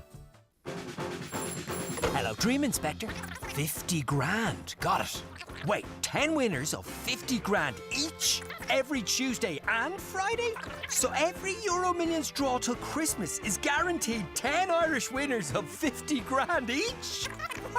10 Ireland-only raffle winners of €50,000 guaranteed in every Euro Millions draw till Christmas. The National Lottery. It could be you. Play responsibly. Play for fun. All Euro Millions Ireland-only raffle draws until December 23rd. Spoil someone with a beautiful perfume this Christmas from McGee's Chemist Letterkenny. Choose by designer, budget or celebrity. Top names like Chanel, Lancôme, Christian Dior and Jimmy Choo. Also great prices on Ralph Lauren, Prada and so many more. The best fragrance gift sets available this year can also be found in McGee's Chemist Main Street Letterkenny and online at mcgees.ie. McGee's, where the best costs less. House to Home Interiors, Bridgend, Donegal. Our new recliner suites are now in stock. Get your order in today in time for Christmas delivery, starting from only $1499. Also see our new range of slide robes and our flooring section, including carpets, wooden floors and dining floors. All this and much more at House to Home Interiors, Bridgend, Donegal. Whether you're travelling for business or leisure, fly local and choose City of Derry Airport. For a convenient, friendly and reliable service, choose City of Derry Airport. Direct flights to London Stansted, Liverpool, Edinburgh, Glasgow, Manchester and Majorca. Book now at cityofderryairport.com. Voted the #1 airport in Northern Ireland. Are you ready to grow your career? At AXA, our branch network is growing and we're recruiting new team members. Based in the local community, you'll receive all the support you need to develop a rewarding career as an insurance professional. Competitive salary and full training provided. Apply today. Visit axa.ie/careers. Join me this Monday for the DL debate as we look back at all the weekend's GA action, including a huge doubleheader this Sunday at Celtic Park as Setanta and Dunloe go in search of Ulster glory. My guests will include Donegal News reporter Frank Craig to look back at the weekend's action and to discuss the excellent Anthony Malloy autobiography written by Frank. We'll also have a special feature on Owen Rose and Tyrone star forward Callum McShane. That's the DL debate just after 7pm news this Monday on Highland Radio and podcast it on highlandradio.com. The DL debate with Sister Sarah's Letterkenny, serving food you'll love in Sarah's kitchen. Okay, so victims of the defective concrete product scandal are taking part currently in a demonstration outside the offices of Donegal County Council to demand action on this crisis. Paddy Diver is the first of a number of guests to join us. Paddy, can you hear me okay? Good morning to you. Right, Paddy, I suppose, firstly, why this meeting, why now? Well, we're sick of witnessing another tragedy, we're sick of witnessing an action, and we're sick of... My feeling is the chief executive is like the invisible man. He's sitting with his hands, arms folded, waiting things to be brought to the table from, and he's not going looking for it. They're on to represent us, and we don't feel like they're doing enough. That's just the way I see it. Like, so anything is brought here. Go ahead, sorry, Paddy. Continue. Go ahead. Anything bad enough as our scheme is, anything is got here. It's been got for the campaigners. We don't feel like it's been got from chief executives and the leaders of the Donegal County Council. We don't feel like they're shouting loud enough for us. And even a lot of the councillors, like there's some of them, I don't need to name their names, but everybody knows who's doing the hard work. But I think they all should be doing it. Like, there's 37 of them. There's a wee small army there between Fianna Fáil, Fine Gael, Independent and all the rest. Why have they not went to Leinster House and picketed, stood outside and stood up for the people?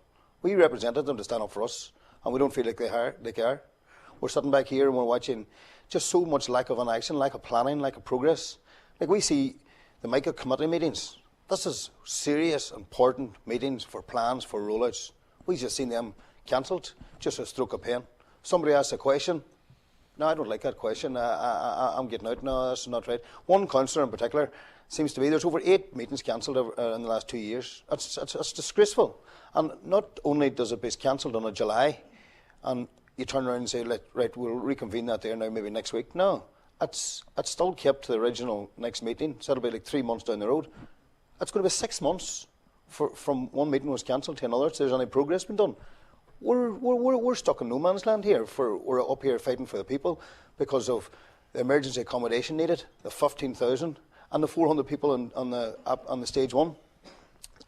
It's not good enough. Like, you can't just be cancelling all these meetings. What could, other than, I mean, we have had meetings that have gone ahead and there's been motions passed and calls for this, that and the other, right? What could the council be doing that they're not doing then? What is your sense of what they could say, right, well, we're waiting on this from the Department of Housing or this, that and the other. What do you think the council could be doing now that would make you and other affected by this feel that they're working for you?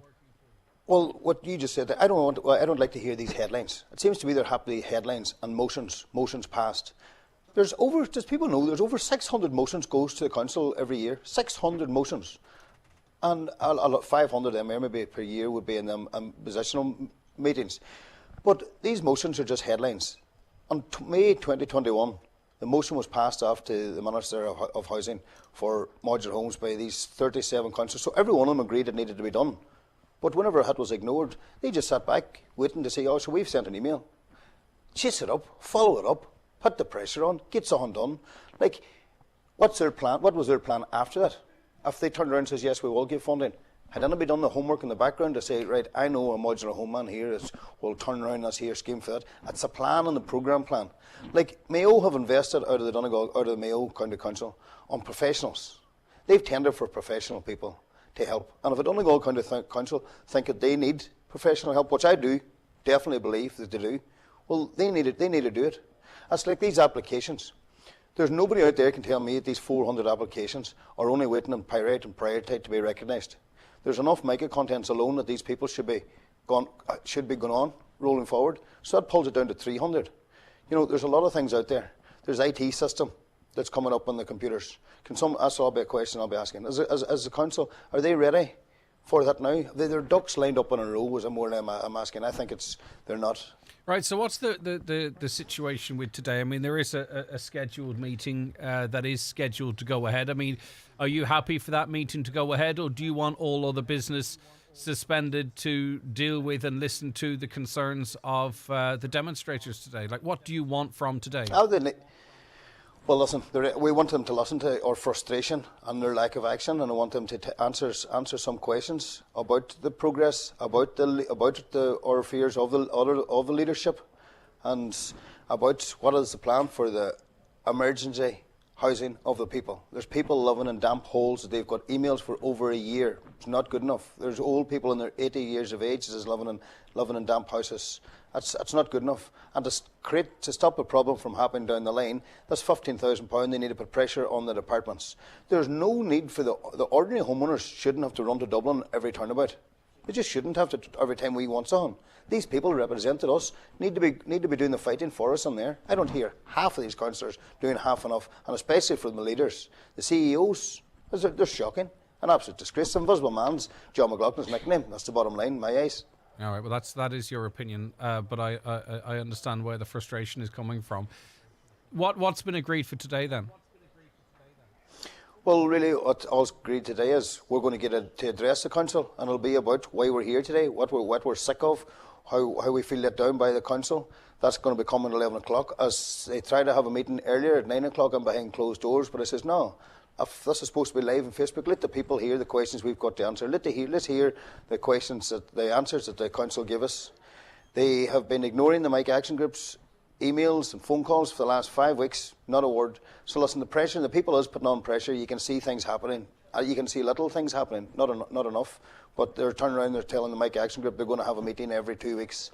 Now, I don't want that to be one of these stupid things to turn around and say a meeting is just codswallop, just to delay stuff. But at least they'll know what's happening or what their plan is, and they can put pressure on to say, listen, any word in these modular homes, any word in these emergency these housing, because listen, we're willing to cross the line to the next step, and that is taking over a government building, which we shouldn't be having to take days off work to put pressure on us here.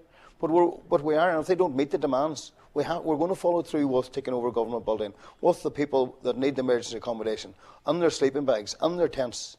And listen, there probably will end up being guards and disruption, and hopefully somebody who doesn't get arrested, but it's a possibility. But it's where we feel like we've been thrown to the wolves, our backs are to the corner, and we have to come out fighting. Because if we don't come out fighting, nothing gets done. Yeah, we're looking at some images as we speak to you here, live images from outside the council building. There's a good turnout for a Monday morning. You happy with the turnout? It seems to be building there now. It was only supposed to be for 10 o'clock, but they know that the council's not coming until 11, so we'll see the real numbers closer to 11. Right, okay. Listen, for now, Paddy, thank you very much for your time. I do appreciate it. That is Paddy Diver there. 086 60 25,000, by the way, if you want to have a say what we're talking about here. We're going to be joined by a couple of other guests now in the moment. So, Paddy, thank you for your time, and we'll hand the headphones and microphones over to Ray and Mary. And as I say, we can see there is a good turnout there, no doubt, outside. So we'll see now what our next guests have to say on this issue.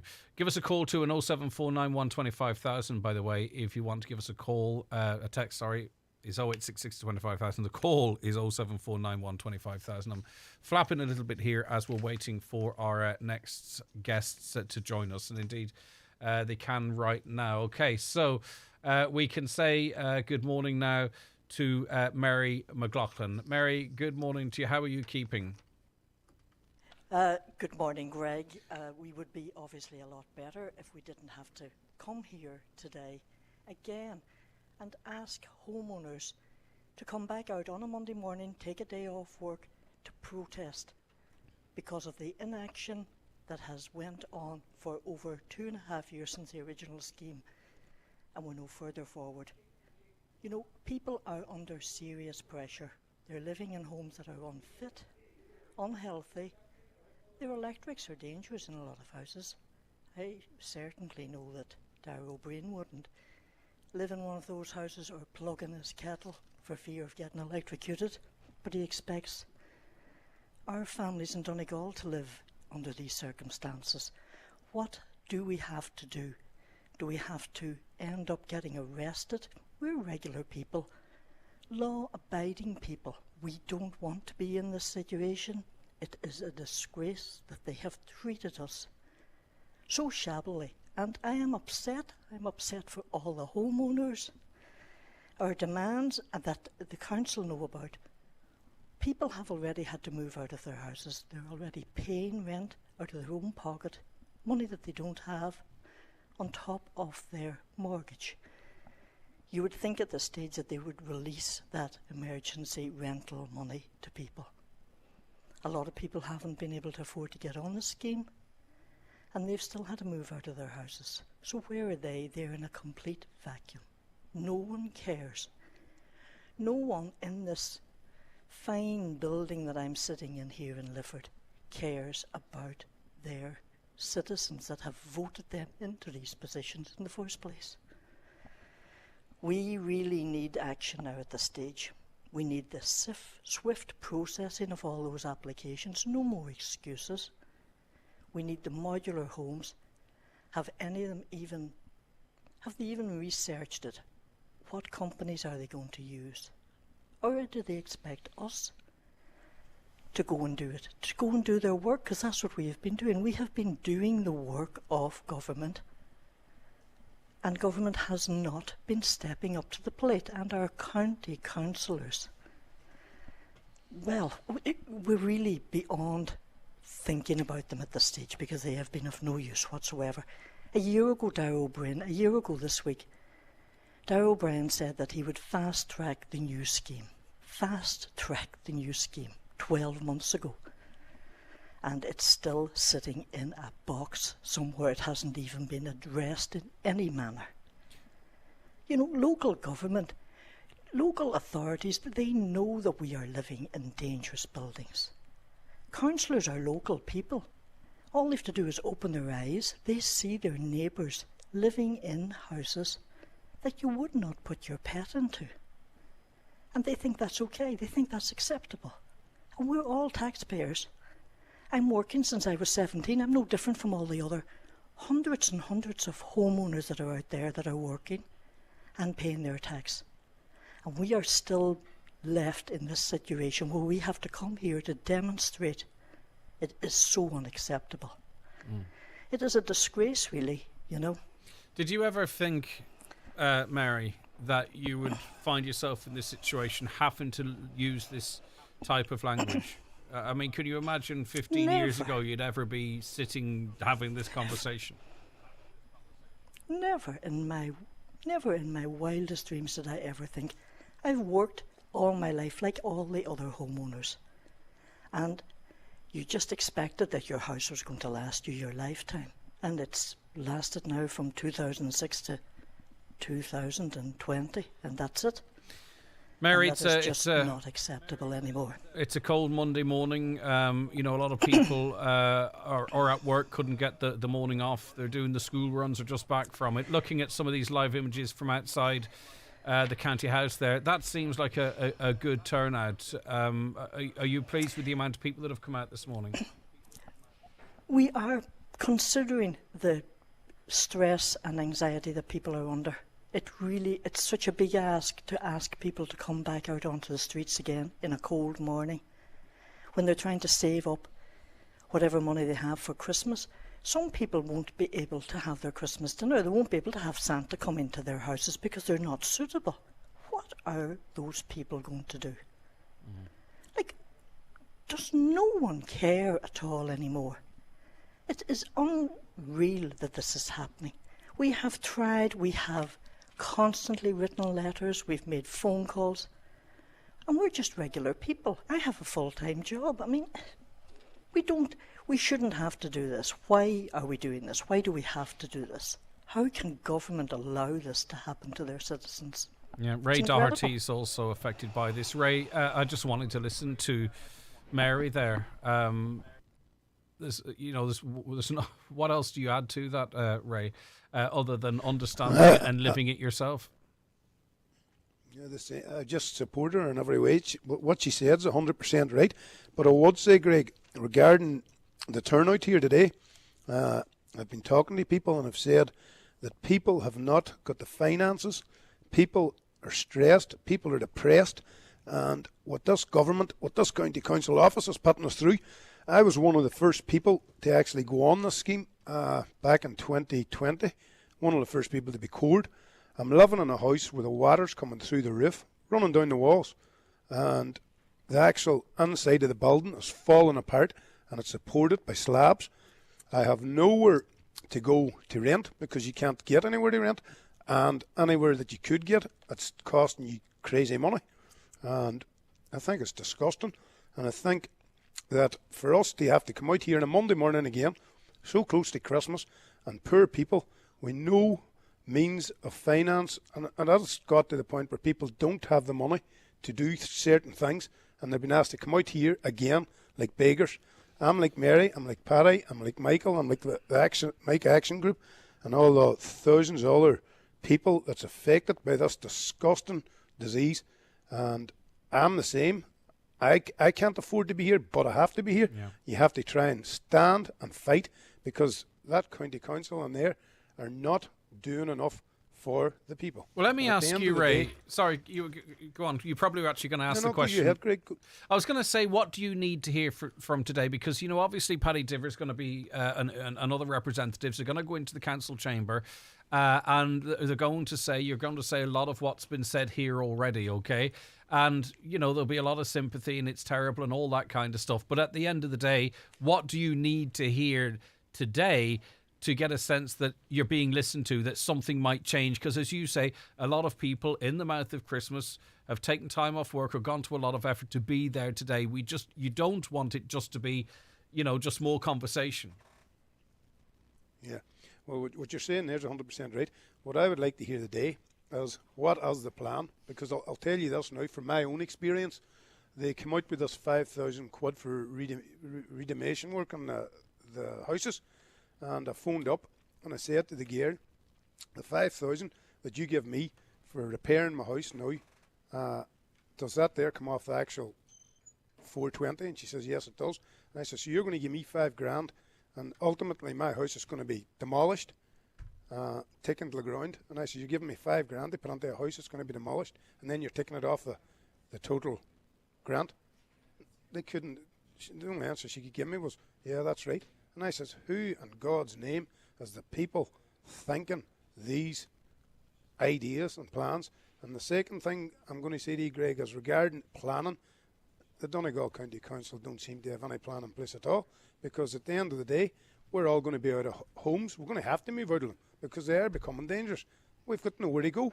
Modular homes, they haven't got a plan in place to try to help the people that are suffering through this crazy situation. Yeah, and listen, the whole country is living in a situation whereby, we're seeing heating bills go up, the cost of living going up, wages in real terms coming down, all of the other struggles, particularly that would be faced into Christmas.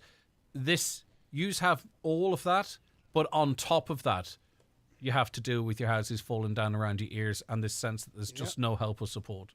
So however bad everyone listening is feeling, you can magnify that many times, and that is the experience of a defective concrete products homeowner. Yeah, and another thing I would like to say to us, I have a lot of friends in the same situation as me today, and them friends financially couldn't come here today, couldn't take the time off work because they couldn't afford to. And at the end of the day, Greg, we're all living in a world now, it's very, very difficult to live in, and very expensive for every ordinary person. And you think of the poor families with their young children trying to save for Christmas, and this is the way we're being treated. Do you think Micheál Martin, do you think Varadkar or Dara O'Brien are worrying about Christmas and buying their children toys and heating their house and so forth? Them boys are out of touch with reality, and they're a disgrace to the people. And I've been on to TDs. I'm not going to mention them now, but the TDs I've been on to, only one TD's ever come back to me, and it's a boy I have a lot of respect and time for, and the rest of them are a joke. And that's just to be quite honest with you. Right. What? Anything you want to say finally, Mary? Well, I just want to really reiterate the emergency that this is. We are living in a humanitarian emergency in Donegal at the moment. We have families living, trying to sleep in houses that are wet and damp. Can you imagine it? It's unimaginable. And unless you're in one of those, you have no idea what's going on. We need the council today to release that funding so people can go out and rent houses for themselves, try and find somewhere suitable to live, close to where they were living. Imagine if you're a farmer and you can't travel, rent a house in Letterkenny if your farm's in Carndonagh. There's no logical thinking at all here. We need that to happen though, and we need that money to continue. These people are still paying their mortgages, and if you have to demolish their house and it doesn't happen until next year or the year after, the rent, the 15,000 has run out. So that money, that 15,000 it's a joke really, It needs to be an emergency funding for emergency housing for families before Christmas. All right, listen. We can't wait until January, Yeah, it is because the word emergency is the operative word here. It is an emergency. We know how some of these houses are actually unsafe, and it's not just from a piece of plaster falling on someone, which would be bad enough. It's actually long-term potential health impacts with black mold and damp. And funny enough, we're speaking about damp later on today on but it's like everything. It's amplified for people like yourselves that own these homes. We're just looking again at some live images outside. I think it's a really good turnout for the day that's in it. And the entirety of the front of the council building is covered in people 7 or 8, 9 deep. So a lot of people moved by this, and a lot of people, Ray, were able to get out this morning. Yeah, another thing, Greg, I would just like to say too is I've gone to the bank regarding getting a loan towards fixing my house. My house has to demolish, right? And the actual response I got from the bank is absolutely unbelievable. One of the things I said to them was, I am taking that house back to market value, which is in your interest. And they looked at me and they may as well have been talking to that wall over there. They have no way, they don't want to support us at all, but yet now we could pay 70 billion to bail them out, and they can't come to us and say, right, we're going to do this now. I think the banks should have to play a big part in this, and what they're doing at the minute is just totally disgusting, because there's people out there, Greg, that will not be able to get the finances to do or fix their house, and this is not acceptable. When this happened in Dublin, we all know what happened.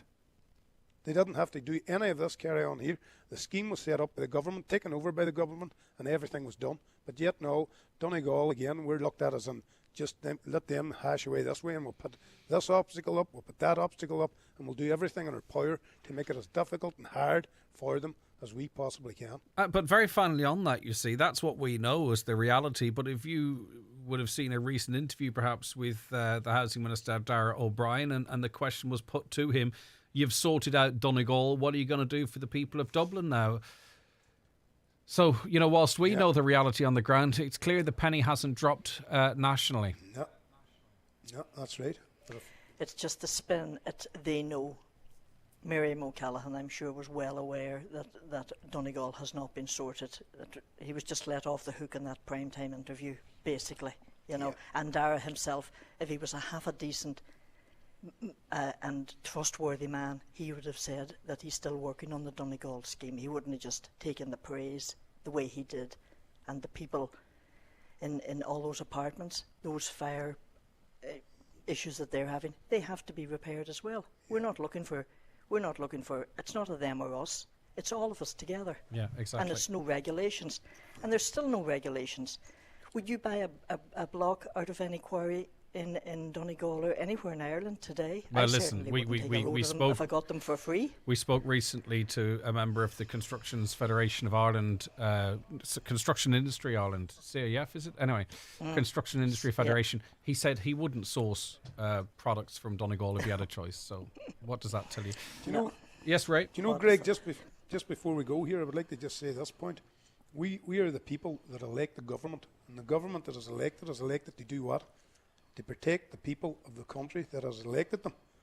This government is elected by us, the taxpayer. We're paying their wages. When they hear us venting something that is wrong, they're in a position that was put to them by us to help us, the people of this country. That government are doing everything in their power to try and put every obstacle up to stop us getting what we need. And what we need is 100% redress, and that there's no fault of our own. That's down to government, no legislation, and we can name a thousand different things of what was to blame there. All right, listen, well done. I know it's tough speaking about that. Live. Yeah, I know, and I recognise, by the way, that this is your own private life that you're having to talk about, and you know it's an important part of this process, but it's not easy. It can't be easy to have to, you know. And we have families that are trying to. We have families that are trying to live with all the complications that happen in a family. You have all sorts of issues going on, just daily life. Death, people sickness. People have no money. Yeah. People are dying. Children are being born. There's difficulties in people's marriages, and they are trying to cope with all that daily stuff that goes on in everybody's life, and their house is not fit to live in. It is an absolute emergency. This is, and if this had been an earthquake, we would have been dealt with immediately. But the fact that we're living in the slow earthquake that's taking place every day, we're just being ignored. It's a really interesting. It has to stop. It has to stop today. Really interesting way of describing all it, the Mary. humanitarian, all the humanitarian resources would be on our doorstep if an earthquake happened. Yeah. And that's how it would be. That's how it happens all over the world, and that's the right way for it to happen. But we're living in a slow earthquake, and nobody's doing anything for us. Okay. Listen, the people are gathering out the front now, so we'll let you get out and join them. I really appreciate your time. Ray, thanks very much, Ray. Appreciate it. Thank you, Greg. Ray Doherty there, homeowner, and also you're hearing there from Mary McLaughlin, speaking both very passionately and from the heart and laying bare the reality. And also we've been seeing some footage of what's happening outside. People are gathered there now, trying to describe it for those of you who aren't watching the show that we broadcast live every day. There are hundreds of people, I would say, gathered in front of the County House in Lifford. They've got their placards, their posters, and they're gathered in really great numbers, I think, for a Monday morning with the challenges that everyone else would have to sort out to get there. So fair play. And thanks to Kevin and thanks to Donald, by the way, for assisting in our coverage. We'll go back to Lifford a little later on to see if there are any developments. But for now, let us take a break. We'll be back on the 9 till noon show after these. The 9 till noon show is brought to you by Letterkenny Credit Union, offering low-rate car loans with fast approval. Apply online at letterkennycu.ie or in office today. The Lidl elves are mad busy sorting Christmas for less. Why not try our delicious chicken skewers for an incredible $2.69? Or our flavoured deluxe mince pies, only $2.79. And our deluxe award-winning rich cut crisps, just $1.79. Fair play, elves. Do Christmas without compromise at Lidl. More for everyone this Christmas. This is it. It's winter time. It's Dublin. And there's magic at every turn this December. Go for a stroll round Dublin's Christmas markets and be mesmerised by the twinkling lights on Grafton Street. Then take in Christmas at the Guinness Storehouse. Or visit Malahide Castle and marvel at the Wonder Lights. And don't miss the countdown to the spectacular midnight moment at our New Year's Festival. Winter in Dublin. It's magic. Make your plans today at visitdublin.com. Brought to you by Fáilte Ireland. There's bingo every Monday night at Halfway House Bingo Burnfoot. Doors open 7:30 with eyes down at 8:30. €2,500 must go. The snowball is now €1,450 on 45 numbers or less. If you're not in, you can't win. That's Halfway House Bingo tonight at 8:30. Crisp mornings, crunchy leaves, cosy jumpers. Wintertime can be magical. But it's also the time of year when we're most at risk of catching the flu. At your local pharmacy, children aged 2 to 17 can now get vaccinated for free with just a simple nasal spray. Don't let the flu stop you from enjoying your time together. Get your whole family vaccinated against the flu today. Your local community pharmacy, always here for you. Brought to you by the Irish Pharmacy Union. Highland Radio have done it again! Buy a ticket to win a car valued at €30,000 before Friday, December the 2nd. And you... Who, me? Yes, you will have 3 chances to win €1,000. These draws before the big draw will take place at 11:30, 1:30 and 3:30 on Friday, December the 2nd, live on Highland Radio. Yes, it's that simple. Get your Christmas off to a flyer. Go to highlandradio.com, click on the car link, purchase a ticket, answer a simple question, and we could be ringing you and helping make this Christmas stupendous. Get back on the road. It's flu season, and children are twice as likely as adults to catch the flu, which can sometimes cause serious illness. That's why all children aged 2 to 17 can get their free nasal spray flu vaccine, a safe and effective way to protect them and the rest of your family too. So make an appointment with your GP or pharmacist. Visit hsc.ie/flu for more information. From the HSC. The Cavan Man is back to help you get the best price cars in Donegal. iMotors have the largest selection of pre-owned cars, from small cars that are handy insured to 7-seaters for the whole family. So pop online to imotors.ie for the best price cars around. Hello, Farmer Tinney here. Tinney's Toys are now open 7 days a week. New stock arriving weekly. Our Christmas Club is now open. Check out our entire range online at tinnystoys.com, where we offer free shipping on orders over €75.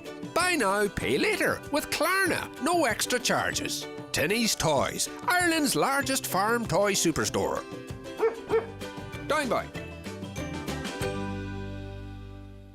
Looking for the perfect gift this Christmas? Why not choose a McElhinney's gift card available in-store or online? Plus, to help spread the cost of Christmas, why not join our layaway club and give someone special a Christmas gift to remember this festive season from McElhinney's. Open Sundays from 1:30 to 6 p.m. Thinking of changing your flooring for Christmas? Why not see what Floor at Letterkenny have to offer, including a large selection of solid, semi-solid, laminate and click vinyl wood flooring, together with a fantastic choice of parquet herringbone flooring, all fitted and tailored to your needs. So don't delay, visit florit.ie today. The rescheduled Northwest Cross-Border Jobs Fair will be held on Wednesday, 30th of November from 10 a.m. till 3 p.m. in the Inishowen Gateway Hotel, Bungrana. This event provides an opportunity to meet employers, check out the current vacancies and learn more about what training or education opportunities are on offer. So whether you're a job seeker, graduate or employed and wish to change jobs, start a new career or relocate, then please register your interest on eventbrite.ie and we look forward to seeing you there.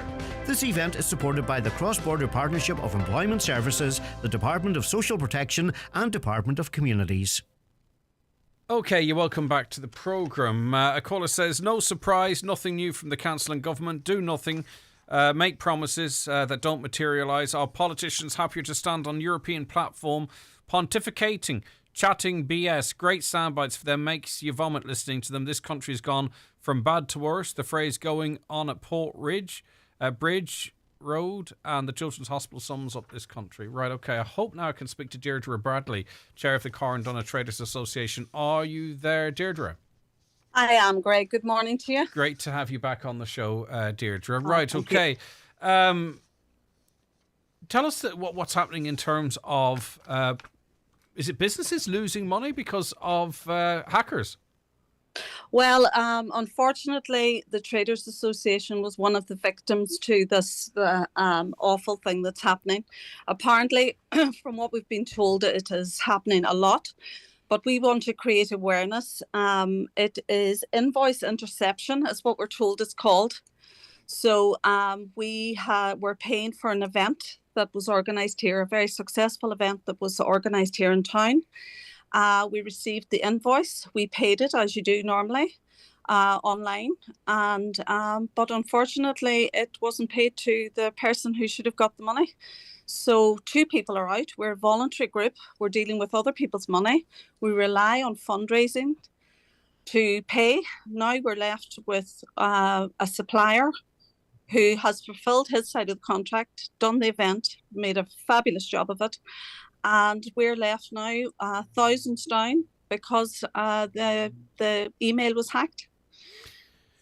So they obviously were able, the hackers, these criminals were able to gain access. They knew that an invoice was due, an invoice had to be paid, so they got access to a system somehow. Mm-hmm. And then in the middle of it, they were able to maybe send a message, I don't know if you want to divulge it, saying, send it here, or this is a new invoice, or whatever it might be. Yeah, it was 2 invoices, and another invoice was sent, and which one, and they were able to reply to say that, this is the bank that we want to pay to.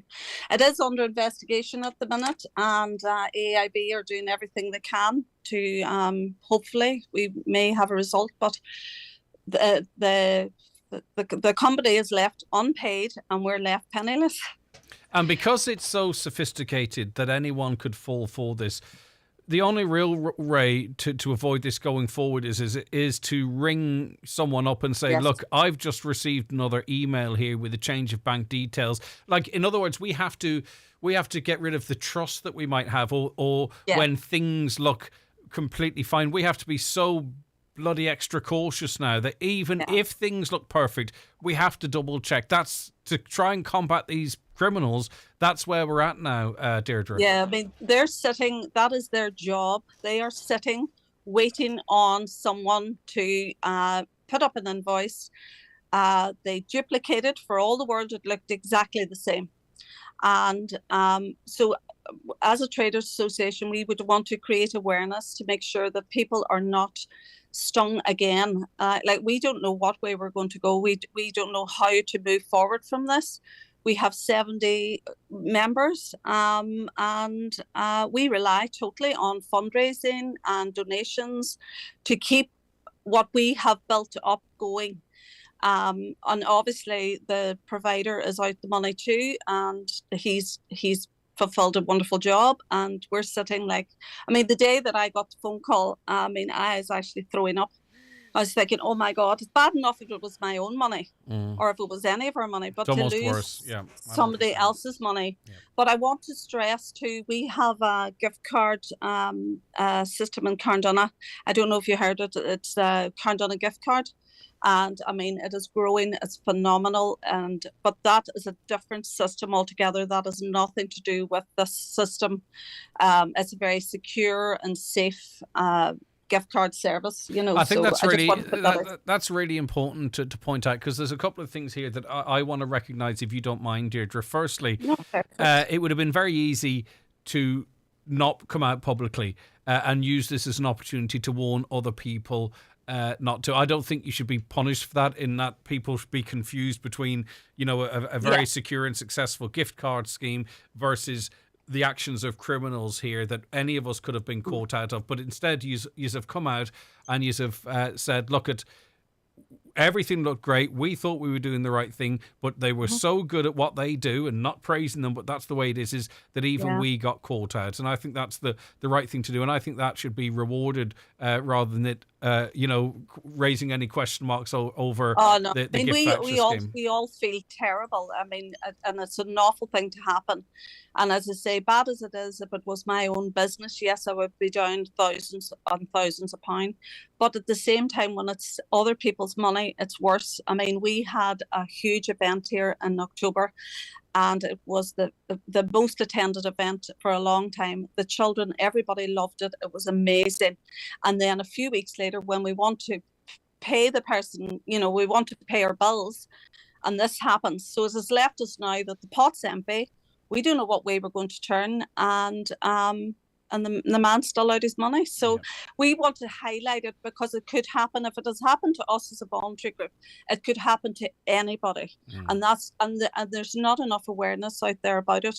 Because, to be honest, you know, you hear about hacking, but you just go, that doesn't happen here. but it can happen anywhere, and it's an awful thing. And I mean, these criminals are like, they're high class criminals. You know what I mean? And they just move it and move it around. So like, we heavily rely on our fundraising, and like, we're just a 70 member group, trying to do the best for our community. So it has knocked us back terribly. Yeah, it is. It's especially when it's for the good of the community, the businesses, and it was such a successful event. And then here we are a couple of short weeks later. All right, listen, as I say, Deirdre, fair play to you for speaking out and letting the public know. Warn other businesses, because as you say, that's what we want to do. Until it affects you, it's like... Make the phone call. Yeah, exactly. Make the phone call. Make the phone call. Because until it affects you, it's like... What do they keep saying this stuff on Highland Radio for? And yet here we are. All right, listen, Deirdre, thank you. Thanks. Deirdre Bradley there, chair of the Carndonagh Traders Association. They're at thousands. And it's a real, as I say, it was for the community. It was for the wider community, the business community. And there we have it. They're out thousands, and the vendors out thousands as well. Hopefully they'll come up with a solution to that. And hopefully their bank can do something for them. Right, just to let you know, by the way, if you're looking for something to do in February, we've got a great thing for you. It's Michael Flatley's Lord of the Dance. It's the 25th anniversary show. It's on Thursday, the 23rd of February, 2023 in Bord Gash Energy Theatre. Now, if you're lucky to have the money available, you might be discouraged by the fact that, well, where are you going to park your car? How do you get up and down? You know, where will you stay? Hotel prices through the roof, all that. Well, we're going to sort that out for you because for €265 per person sharing, you can come with us at Highland Radio. And the price includes transfers to and from Dublin, an overnight stay including breakfast in the 4-star Carlton Hotel Dublin, located right beside the theatre, and of course a ticket to the show.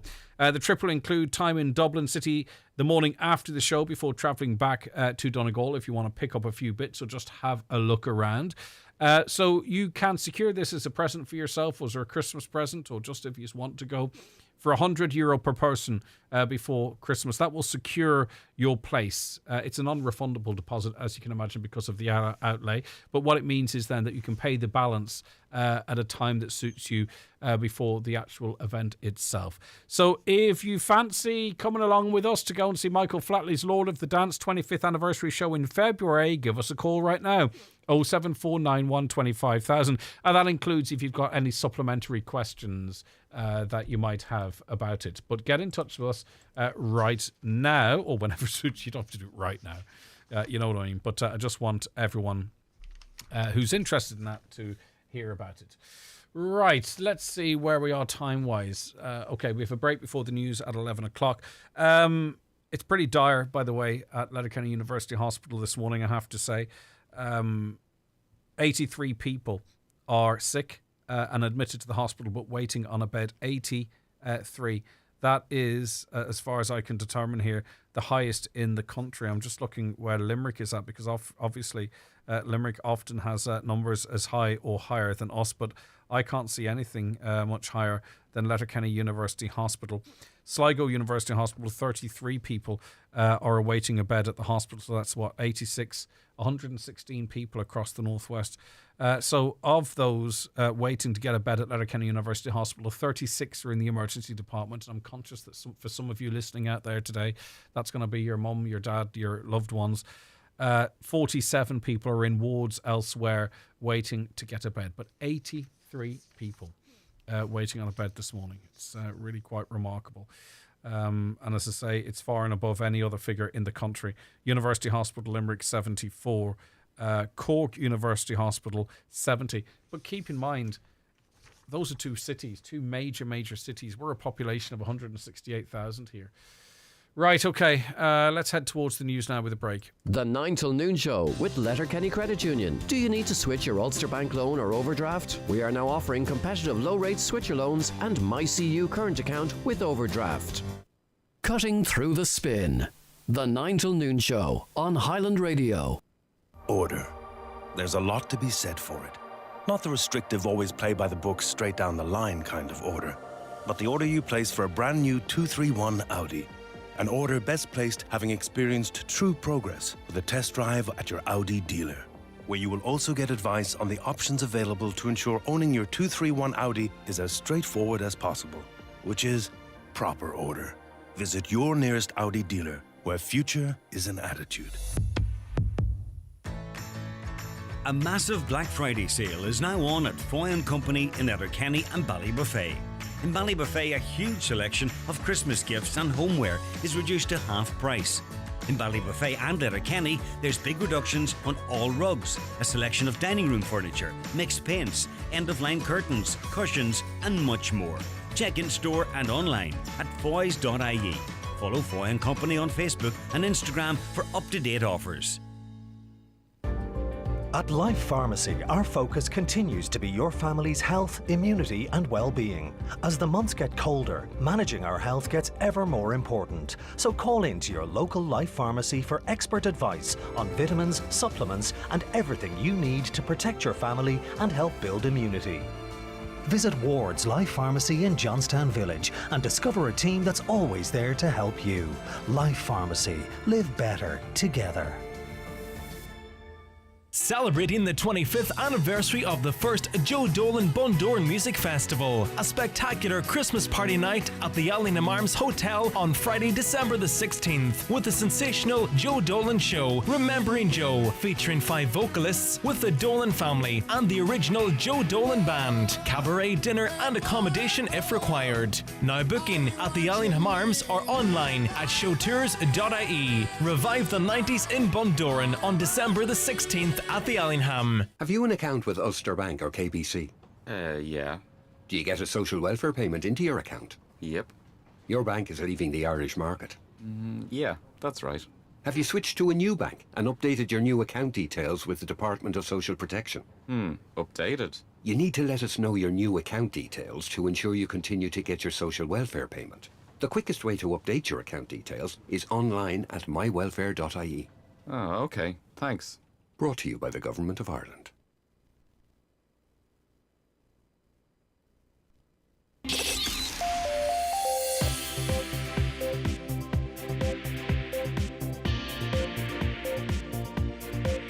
The county's #1 talk show, the 9 till noon show on Highland Radio. Okay, it is 11 o'clock. Let's get a news update. Say good morning once again to Emma Ryan. Thanks, Greg. Good morning.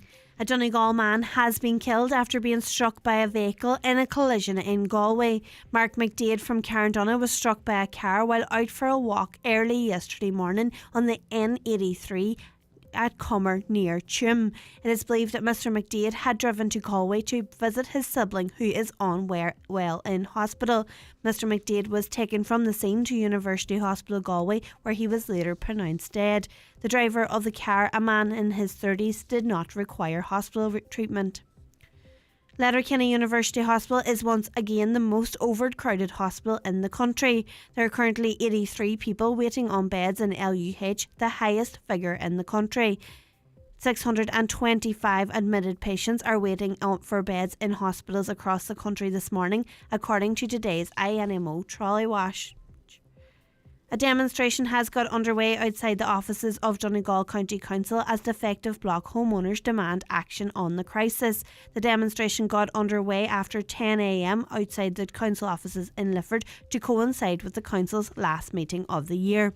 Updates on the demonstration will be available on highlandradio.com. Detectives in Derry are investigating a report of a shot fired at a house in Culdaff Gardens in the city last night. Sometime around 9 p.m, it is believed a number of masked men entered the house, one of whom was said to have been carrying a firearm and fired a shot at the front door before making off. 2 men were in the house at the time, but fortunately no injuries have been reported. A Donegal Garda representative does not believe there is an appetite among members for Gardaí to be armed. Following a number of incidents where Gardaí have been injured, Taoiseach Leo Varadkar said he would support arming them if the Garda Commissioner asked him. Garda Representative Association President Brendan O'Connor said it would be a massive step and not something members would be fully in favour of. And finally, €500,000 has been awarded for the long-awaited Carrigart Downings pathway. Funding has today been approved for the construction of a combined 2.6 kilometre path and cycleway adjacent to the R248 road from Carrigart to Downings. Construction on the project is expected to begin in 2023. That's all for now. We'll have an update again at 12 noon, but until then, good morning.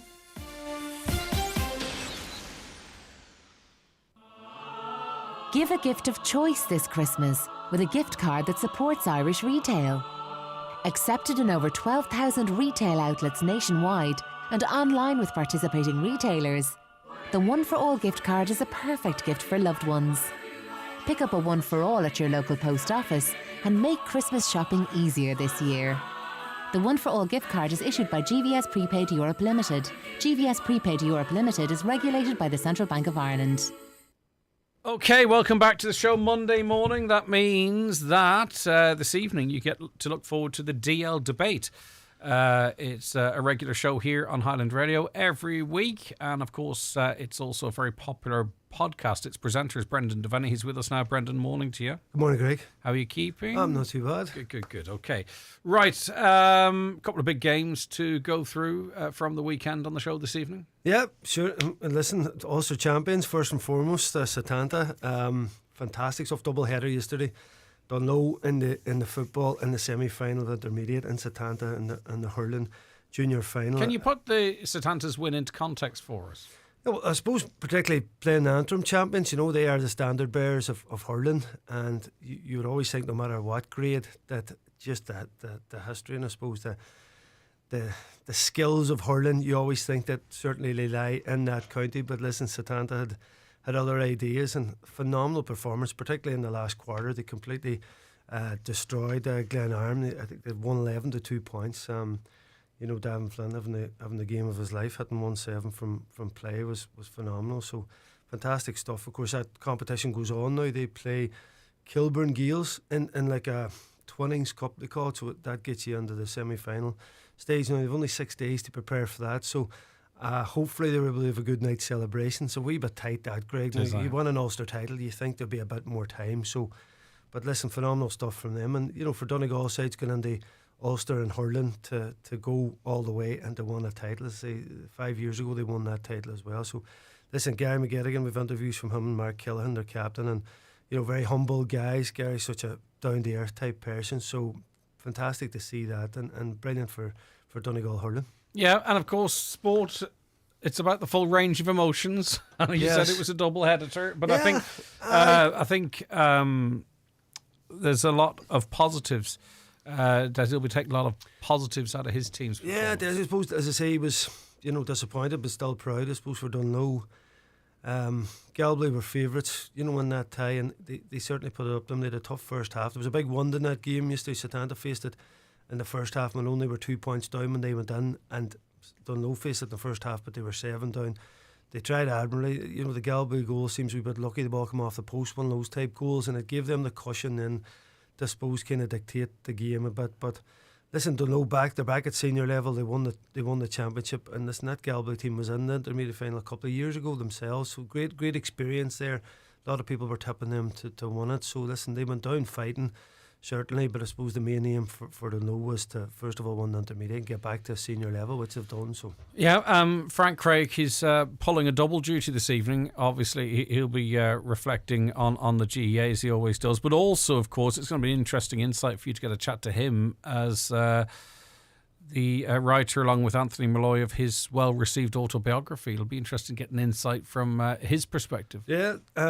Yeah, listen, we'll talk everything GA, but with Frank, I suppose there's a couple of wee issues coming up this week with players maybe going outside of the county to fulfil roles and players coming in. Paddy Bradley being noted as joining the Donegal backroom team. What do you make of that? Well, it's just, I suppose people are looking at Colin McFadden going to take up a role with Sligo, one of our best forwards ever, and then we're taking in a top forward from another county. It just always seems a bit strange. Different insights, maybe. Well, listen, it's not to say that can't happen, but it just seems a bit strange. We're wondering, was Colin actually approached? Was this something that was even talked about first? But listen, Paddy's top fella and has great experience in that, so he'll certainly add to the setup. But as you say, Frank writing Anthony's book, I'm very interested to hear the concept of it, because when somebody's talking about their life, it's bound to go all over the place, and Anthony's probably talking about 83 at one stage, and then it's 91 and it's 95, to pull that all together. And of course Anthony has some fantastic stories in there that are in the book, and that, and I often wonder, such a huge process to bring that all together. So it'll be interesting. It's a type of a process you wonder why anyone would begin it, because there's so much in it. Like, why? I think for us, us. But obviously, people if with you're their a skill journalist, sets. I am a journalist. Yeah, if there's allegedly, no, I know what you mean. With the photo but there. you just have to have a certain. There has to be a certain skill set to sit down and be able to see the wood from the trees, Brendan. Because I'm like you, it'd be like chucking a 50,000 piece jigsaw on the floor. Where do you start? The corners? I don't know. Yeah, listen, I was at Owen Rose dinner dance last night, and they asked me to say a few words and a bit like that. Even writing down a speech, because if you've ever done something like this, Greg, if you write down, particularly you can see my terrible writing here in front of you. Looks like a spider. You definitely ran all over your. You can't read that, right? But when you're under a bit of pressure, have you considered a career in medicine? Exactly. Yeah. What does that mean? Yeah. No, definitely. But you need to PowerPoint it almost a small bit then. So I'm just thinking I would have enough trouble doing something like that, which is pretty basic. So yeah, fair play to Frank. Callum McShane's on the show too. That ties in with your. Does it? Was he at the Jackson's Hotel as well? Yeah, that's so his got club. a word with him. Owen Rose, they're 50 years. It was 50 years actually in the lockdown there. So they held off on having a kind of gala night. So it was all black tie. We were all smarted up, Greg. So listen, Cal's fantastic lad. And, brilliant that bandy, someone else, Owen Rose Club, something, I know actually quite a few people was there that night because it's just on the Strabane territory and that, so people would know from Strabane. Of course, that was their club. Some of them I wouldn't even have realised that, a few fellas that do a bit of business with up in McNamee's and that, the hardware place. So it was very interesting to come together in that night and just see the history of the club and what it means. There was videos and there was different things. So it's always special, that real bond. You could see the real tight community thing. So it's a massive milestone. It's a great celebration. Okay, listen, well done. That's the DL debate tonight. That's just some of what you can look forward to. It's just after the 7 p.m. news, and also then, of course, available to podcast if you're out walking or whatever you're doing, or just listen at your leisure on highlandradio.com. And it's brought to you in association with Sister Sarah's for their ongoing support. You must be launching in there all the time. Oh yeah, you can see the belly here. Oh, you're doing all right. Come here. Listen, Brendan, fair play to you. I know you're literally going to crack on and work on it, so I appreciate you coming into us. Just to remind you, Brendan Devaney, his DL Debate show and podcast, it's broadcast on the radio for you tonight, just after 7 p.m, reflecting on that mixed bag on the pitch at the weekend, and also Frank Craig's in studio, and he has a word with Cathal McShane, the Owen Rose and Tyrone star, following his attendance at the 50th anniversary at Jackson's Hotel on Saturday night. Thanks very much, Brendan. Right, hi Greg, I agree with Mary, this government needs wiped out big time. That's one view there. Darragh O'Brien's not a great politician. He really let the people of Donegal down. Why does he never come on Highland Radio and speak to the people? Some Minister of Housing he is, shame on him. Well, I'm not quite sure when the last time we extended an invitation. So what we'll do in the interests of fairness, we'll invite him back on again and see what the story is. Walkers on the road in dark clothing, says this caller. It's so dangerous and an accident waiting to happen. I think high-vis vests should be handed out at pubs. It would help. It's not fair on drivers. That's just one view there. Another, it's a simple one, 6 or 7 words. Hi, Greg. Why do people believe politicians? I don't know. So they keep coming in. Right, let us take a break. We'll be back with our next guest in studio after these messages. The 9 till noon show is brought to you by Letterkenny Credit Union, offering low-rate car loans with fast approval. Apply online at letterkennycu.ie or in office today. Treat your family or friends to a hamper this Christmas from Kelly Centra, Letterkenny. Kelly's have great hampers to suit all budgets, including luxury hampers, available to collect or deliver. Also vouchers for Kelly's award-winning diner or Circle K fuel at the forecourt.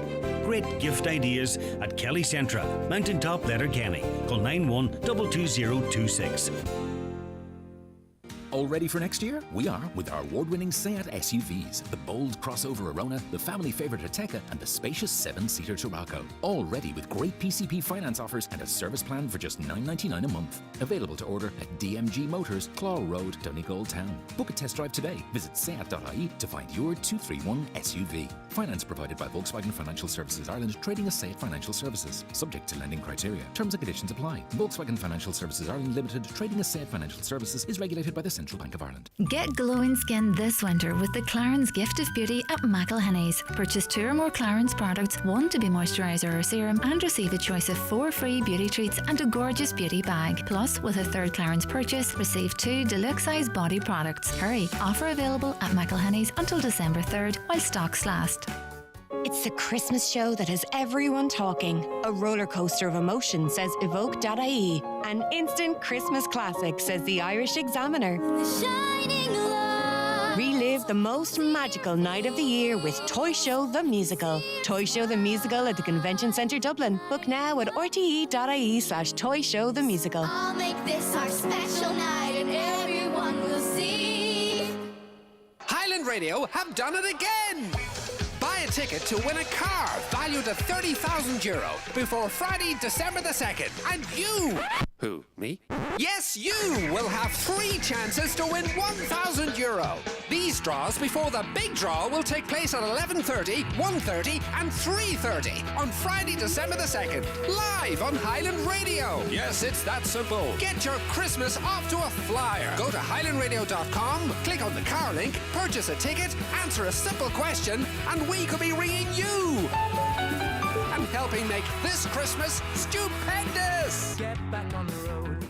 Okay, someone who was out and about on the roads and highways and hills and everywhere during lockdown was Angela Turish, who is launching her new book, Lockdown Through My Lens. Angela, good morning to you.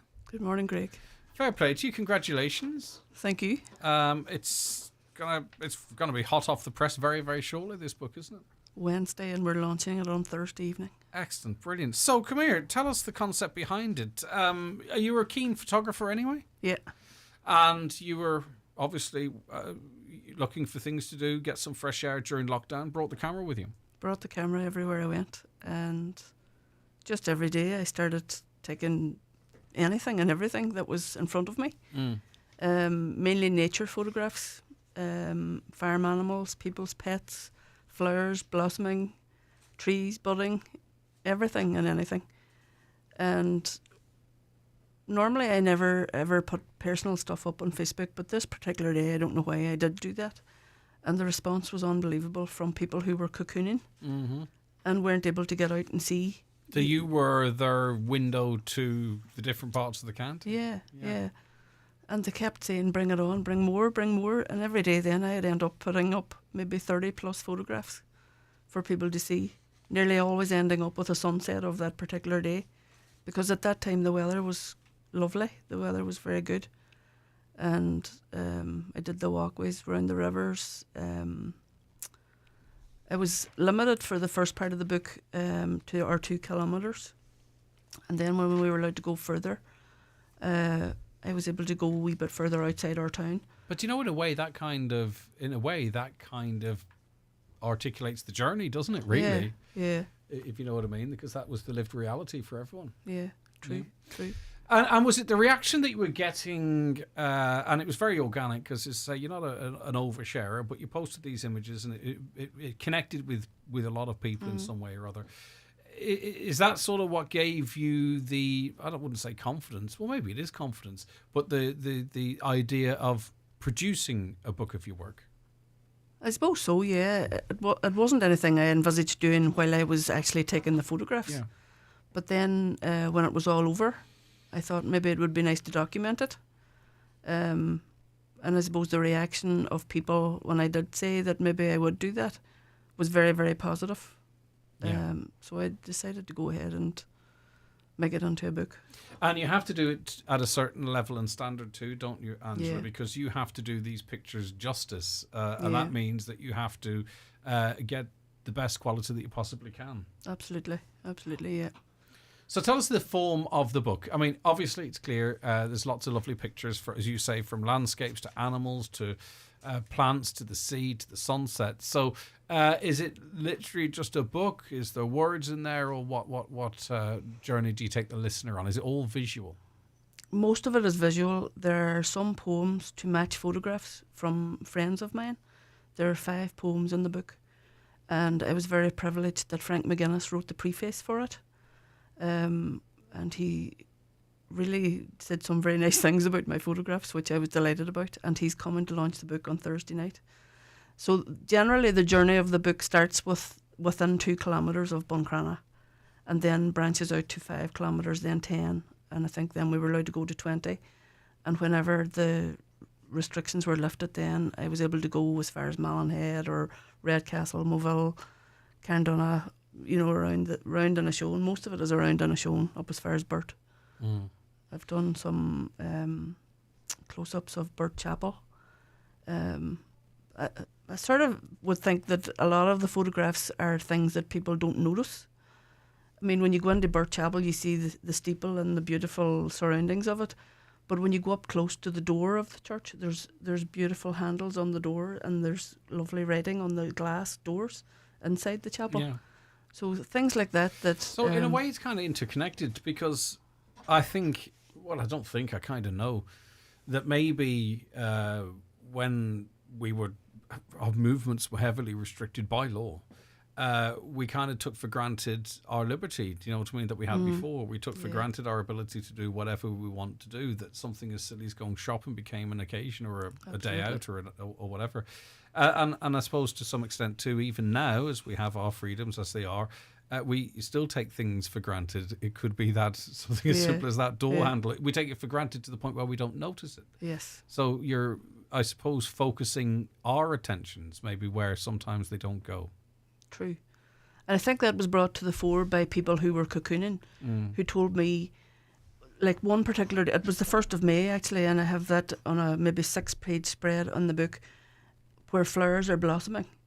And they were delighted to see these colours. Like there's so many different colours in those 6 pages of different types of flowers, and they were delighted to see them because they weren't able to get out and see new flowers of the year blooming. Yeah. And also animals too in there, right? Because I'm not really sure. And sometimes people can be very specific in books and what they picture, and that's fine. But you know, you've gone.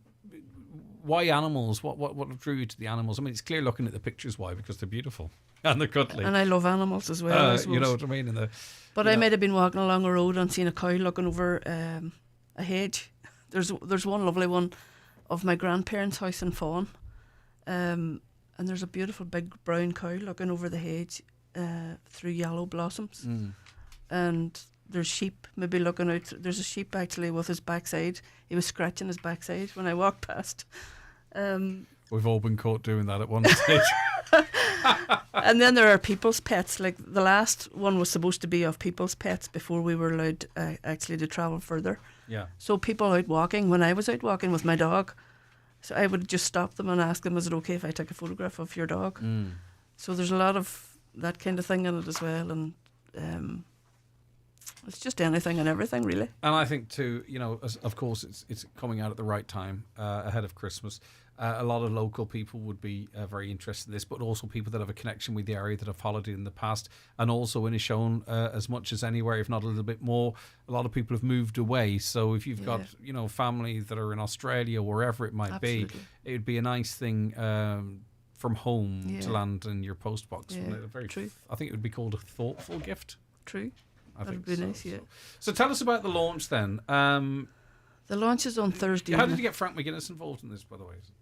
Frank McGuinness is actually a neighbour of mine. He has a holiday home up beside where I live. And I had done photographs of him before when he received his award from Donegal County Council. And I did a photo book for him. And I just thought it might be nice to ask him, would he like to do it? I didn't actually intend to ask him to do the launch. I wanted him to do the preface first, and then it developed into the launch, which I'm delighted about. So he's coming to do that on Thursday evening in the Lake of Shadows. Excellent. And there'll be poetry readings on the night. Yeah. With a classic guitar. Yeah. It's all very highbrow, isn't it? Will there be a little glass of champers? Well, there'll be tea and coffee anyway, whatever about the champers. Hey, that'll do. Tea, coffee and refreshments. And it's an open invitation, isn't it? It's an open for invitation. everyone to come along. Yeah. It's a really proud... it's a great achievement. It's going to be a really proud night for you. Because when you get the book in your hand and you get other people who have it too, I mean, it's a beautiful end to this part of a journey. True. I suppose that for me, it's the first time too that I've sort of documented my work sort of anywhere.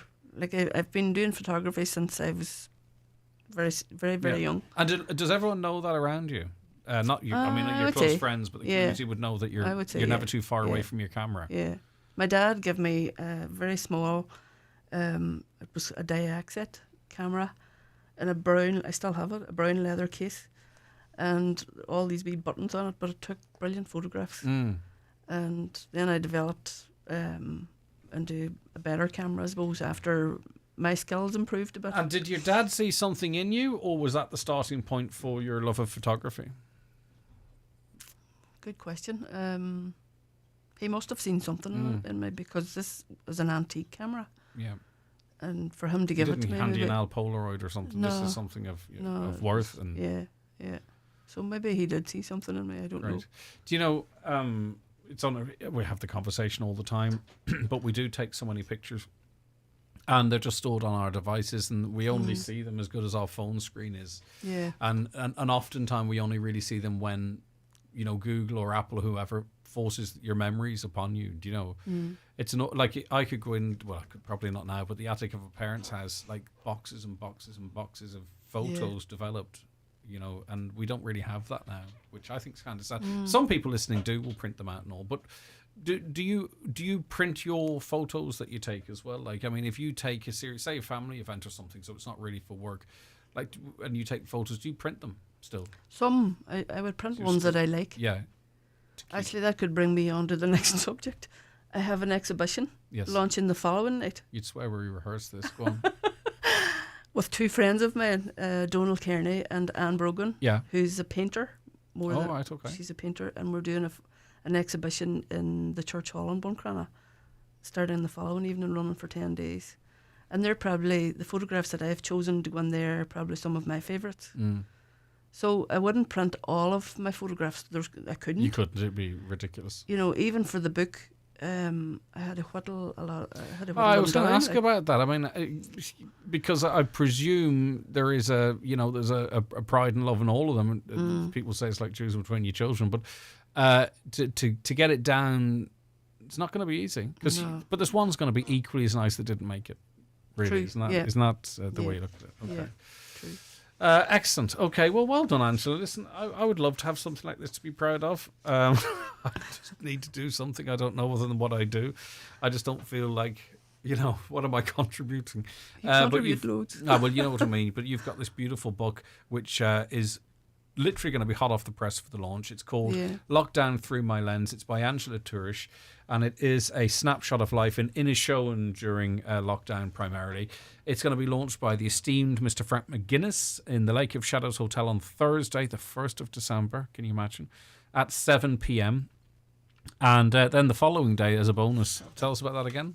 It's an exhibition of some of my work and some of my friend Anne and Donal Kearney's Brilliant. work. And where will your book be available? My book is available in Mac's Bookshop, Buncrana, the Post Office, Phyllis's Wool Shop, which is Leonelda's shop, Super Value, McKenna Centra, and Duffy's Chemist. All right, and what is it? What size is it? Like, is it A4 size or smaller or bigger? It's slightly bigger than A4. Right. It's 168 pages, and there are over 550 photographs. Fantastic. And is it in profile or what is it? It's in landscape. Landscape, sorry. Always get the wrong one. Okay, landscape. So it's going to be a nice little table, coffee table book as well, I think. Yeah, it's a book that you can lift down and pick up again. That's it, yeah. It's not something that you would look through, or, the whole book. Yeah, exactly. But you can pick it up whenever you feel like. Okay, well, listen again, congratulations, and the best of luck with the launch. It's going to be a lovely evening. Thank you I'm so sure. much. And thank you so much for coming in and sharing your story with us as it relates to this piece of work of yours. Thank you. Thank you so much. All right, back with more after these. The 9 till noon show with Letterkenny Credit Union. Do you need to switch your Ulster Bank loan or overdraft? We are now offering competitive low-rate switcher loans and MyCU current account with overdraft. Watch the show live now on YouTube, Facebook and at highlandradio.com. With the ongoing war in Ukraine affecting the cost of energy, many of us are facing a challenging winter. Through Budget 23, government is introducing a range of supports to lessen the financial impact on families, households and businesses, and will continue to monitor the situation in the coming months to protect those in difficulty. It's important that everyone stays warm and well, but where safe and possible to do so, reducing energy use can also reduce bills. Changes like turning your thermostat down by 1 degree and considering how often you use energy-intensive appliances like tumble dryers can make a big difference. For information on available supports and energy-saving advice, visit gov.ie/reduce your use. Brought to you by the Government of Ireland. The Lidl elves are mad busy sorting Christmas for less. Why not try our delicious chicken skewers for an incredible $2.69? Or our flavoured deluxe mince pies, only $2.79. And our deluxe award-winning rich cut crisps, just $1.79. Fair play, elves. Do Christmas without compromise at Lidl. More for everyone this Christmas. Hello there. Christmas is the perfect time for saying thank you. And what better way than to give a Harvey's Point gift card. Available from the hotel on 07497 22208 or from harveyspoint.com. It's the gift that keeps on giving all year round. A Harvey's Point gift card. This Christmas, give the people you love gifts that keep on giving from Vodafone. With up to €200 off new smartphones they'll love. Plus, they'll get a January bonus of an average of €130 back if they trade in their used smartphone. See Vodafone.ie or pop in store. Vodafone. Together we can. New customers only. Subject to availability, eligibility and annual price increase of CPI plus 3%. Average €130 trade-in value based on August-October 2022. See Vodafone.ie/terms. Hi folks, Paul McDevitt here, inviting you to join myself and Jimmy Stafford this Monday night for another edition of the Monday Night Sessions in association with Blake's Bar, Main Street and Letterkenny. On the show this week, we welcome Malin Head singer-songwriter Sean Meehan, and we'll also say hello and welcome to the Big Electric Ceilidh Band from Donegal and Derry. We'll also be playing a few new Christmas releases from around the Northwest, and as well as that, we'll also be telling you all about our live Christmas show on the 19th of December and Blake's Bar as well. So, that's the Monday Night Sessions this Monday night between 8 p.m. and 10 p.m. right here on Highland Radio. All right, so obviously regular listeners to this show would know that in the past we've spoken quite a bit about damp in property and mould that it can cause and the impact it can have on that on its health. We heard of the tragic story in Britain of a young child losing the life ahead of this, and of course we're acutely aware of the terrible damp and mouldy conditions in defective concrete affected homes, but this is something really that can affect any home, I presume. Richard Brown, who's a damp expert with RBBA Limited Building Surveyors, joins us to discuss this. I mean, damp is something that has to be taken in a home very seriously, Richard. Yeah, very much so, Greg. Actually, the ruling in the UK there 2 weeks ago now really finally put the icing on the cake, where it confirmed the relationship between damp, mold, and actually someone dying. Up until the coroner made that judgment, it had always been assumed. No coroner had ever actually took that extra step and categorically stated, yes, these two items, or this item has killed. And unfortunately, it's a 2-year-old that has been affected this time. Yeah, and we're speaking in the context of Northwest Property Meet invites its invitation to all landlords to the next Northwest Property Meet in the Everglades Hotel Derry. It's this coming Thursday, December 1st. And as you say, this recent case really highlights the importance of landlords to ensure that their home is damp-free. Absolutely. I mean, we have quite a strong legislation here in the UK called the Decent Home Act, which if you mentioned to most private landlords, and actually some professional social housing landlords as well. They've never even heard of the legislation. It used to be that the whole thing about getting involved in buying properties and renting them out was it was very passive, it was very hands off, but that's not the case. You as a landlord have a responsibility in a court of law to provide a safe and damp-free environment, whether you like it or not. Yeah, what's likely to be some of the main causes of damp in a property, Richard? Well, there's several different types of causes. We have straightforward leakage from roofs through water pipes, etc. We have what's called penetrating damp, which is water penetrating through the actual structure. We've got rising damp, which is water coming up from the ground. And then we've got the daddy of them all, which is condensation, which is moisture that's created inside the property. We created ourselves, and it's naturally occurring in the atmosphere as well. So how does one sort of get rid of that? I mean, I remember I lived in a mobile home for a while, as people often do when they're building a house, and the damp inside was brutal. So I can kind of understand why that environment would lead to, damp windows, damp roof and all that kind of stuff. Cold outside, warm inside, little ventilation. Is it the same principle in a house?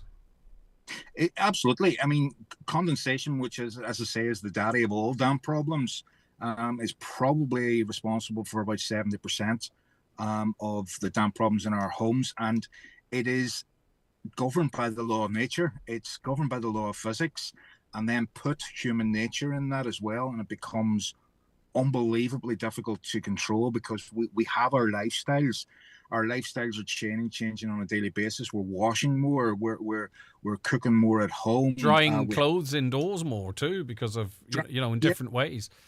Absolutely. And the building industry, with the way we're constructing houses nowadays and properties, has not caught up with how we actually live modern standard wise.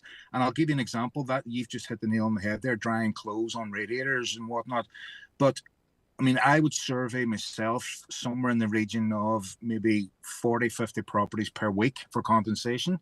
And it's the old adage, the landlord is then saying, you're drying clothes on the radiator. But actually, when you go into the house, there's no room in the kitchen for tumble dryers. There's no outside covered areas.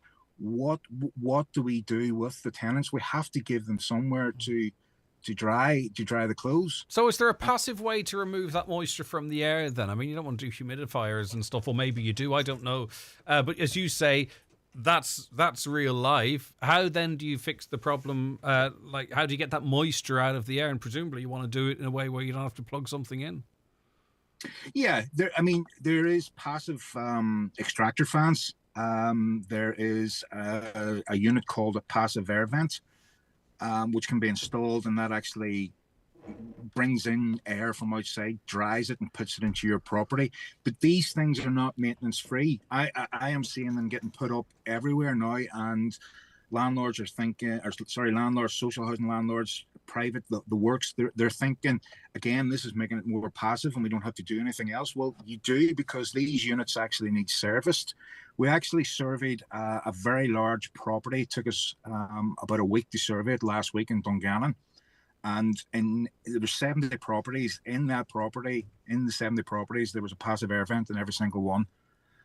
None of them were working properly because they hadn't been serviced. Mm-hmm. But yet they were running, they were making the noise, they were consuming electrics. And when we looked at the fan filters, the filters themselves were covered in mold. So we were really just recirculating. Yeah. So in terms of then what's harmful to us, I mean, obviously to I'm not sure, a high moisture rich air is great to breathe in anyway, but it's really then what dampness causes, the black mold, the mold. That is what's living. That's what really gets into our lungs and causes the issues. Is that a fair enough assessment, Richard? Absolutely. And it can give us symptoms, anything as mild as hay fever symptoms to, unfortunately, what killed baby Awab there in Rochdale. It can be really, really harmful. But as I say, most of us would just suffer from itchy eyes, scratchy throat, constant colds, maybe even the odd headache here and there. So it's not pleasant. No, and if you've got young children with developing lungs, and it all depends on how each individual's lungs are constructed really by nature as to how it might affect them. And it's not just short term too. We spoke to a lung expert on this program not so long ago, and ongoing exposure to this type of stuff, as we've seen, sadly, it can prove fatal, but it can leave people with asthma for the rest of their lives, for example, those who ordinarily wouldn't have maybe got asthma. So it is really something that can have a long-lasting impact. Absolutely. And again, the way we're living changes constantly. We went through a period there of having wooden laminate floors, for example, which were nice and easy to clean, and the mold didn't really get a chance to bury deep in it, if you know what I mean, because it was on the surface. And now the trend is we're moving back again towards the nice big fluffy carpets. That's trapping a lot of mold spores. We have to remember, every square millimeter of a property, every square millimeter of you has a mold spore that is lying dormant. All it's waiting for is moisture, which we are creating with condensation to germinate. It's not, there is a wee bit more complication to it than that, but basically that's it. Yeah, that is it's a massive problem, an absolutely huge problem. I've been sent an image here by a listener. I'll try and describe it as best I can, and I know your talk will be on those who are landlords, but I don't really know if I'll tell you what, I can show you without showing everybody at home, because I don't want to compromise anyone's. I don't know how much you'll see of this, but there is literally, it's like as dark as coal stuff across the roof of a bedroom there. You can see that, can you?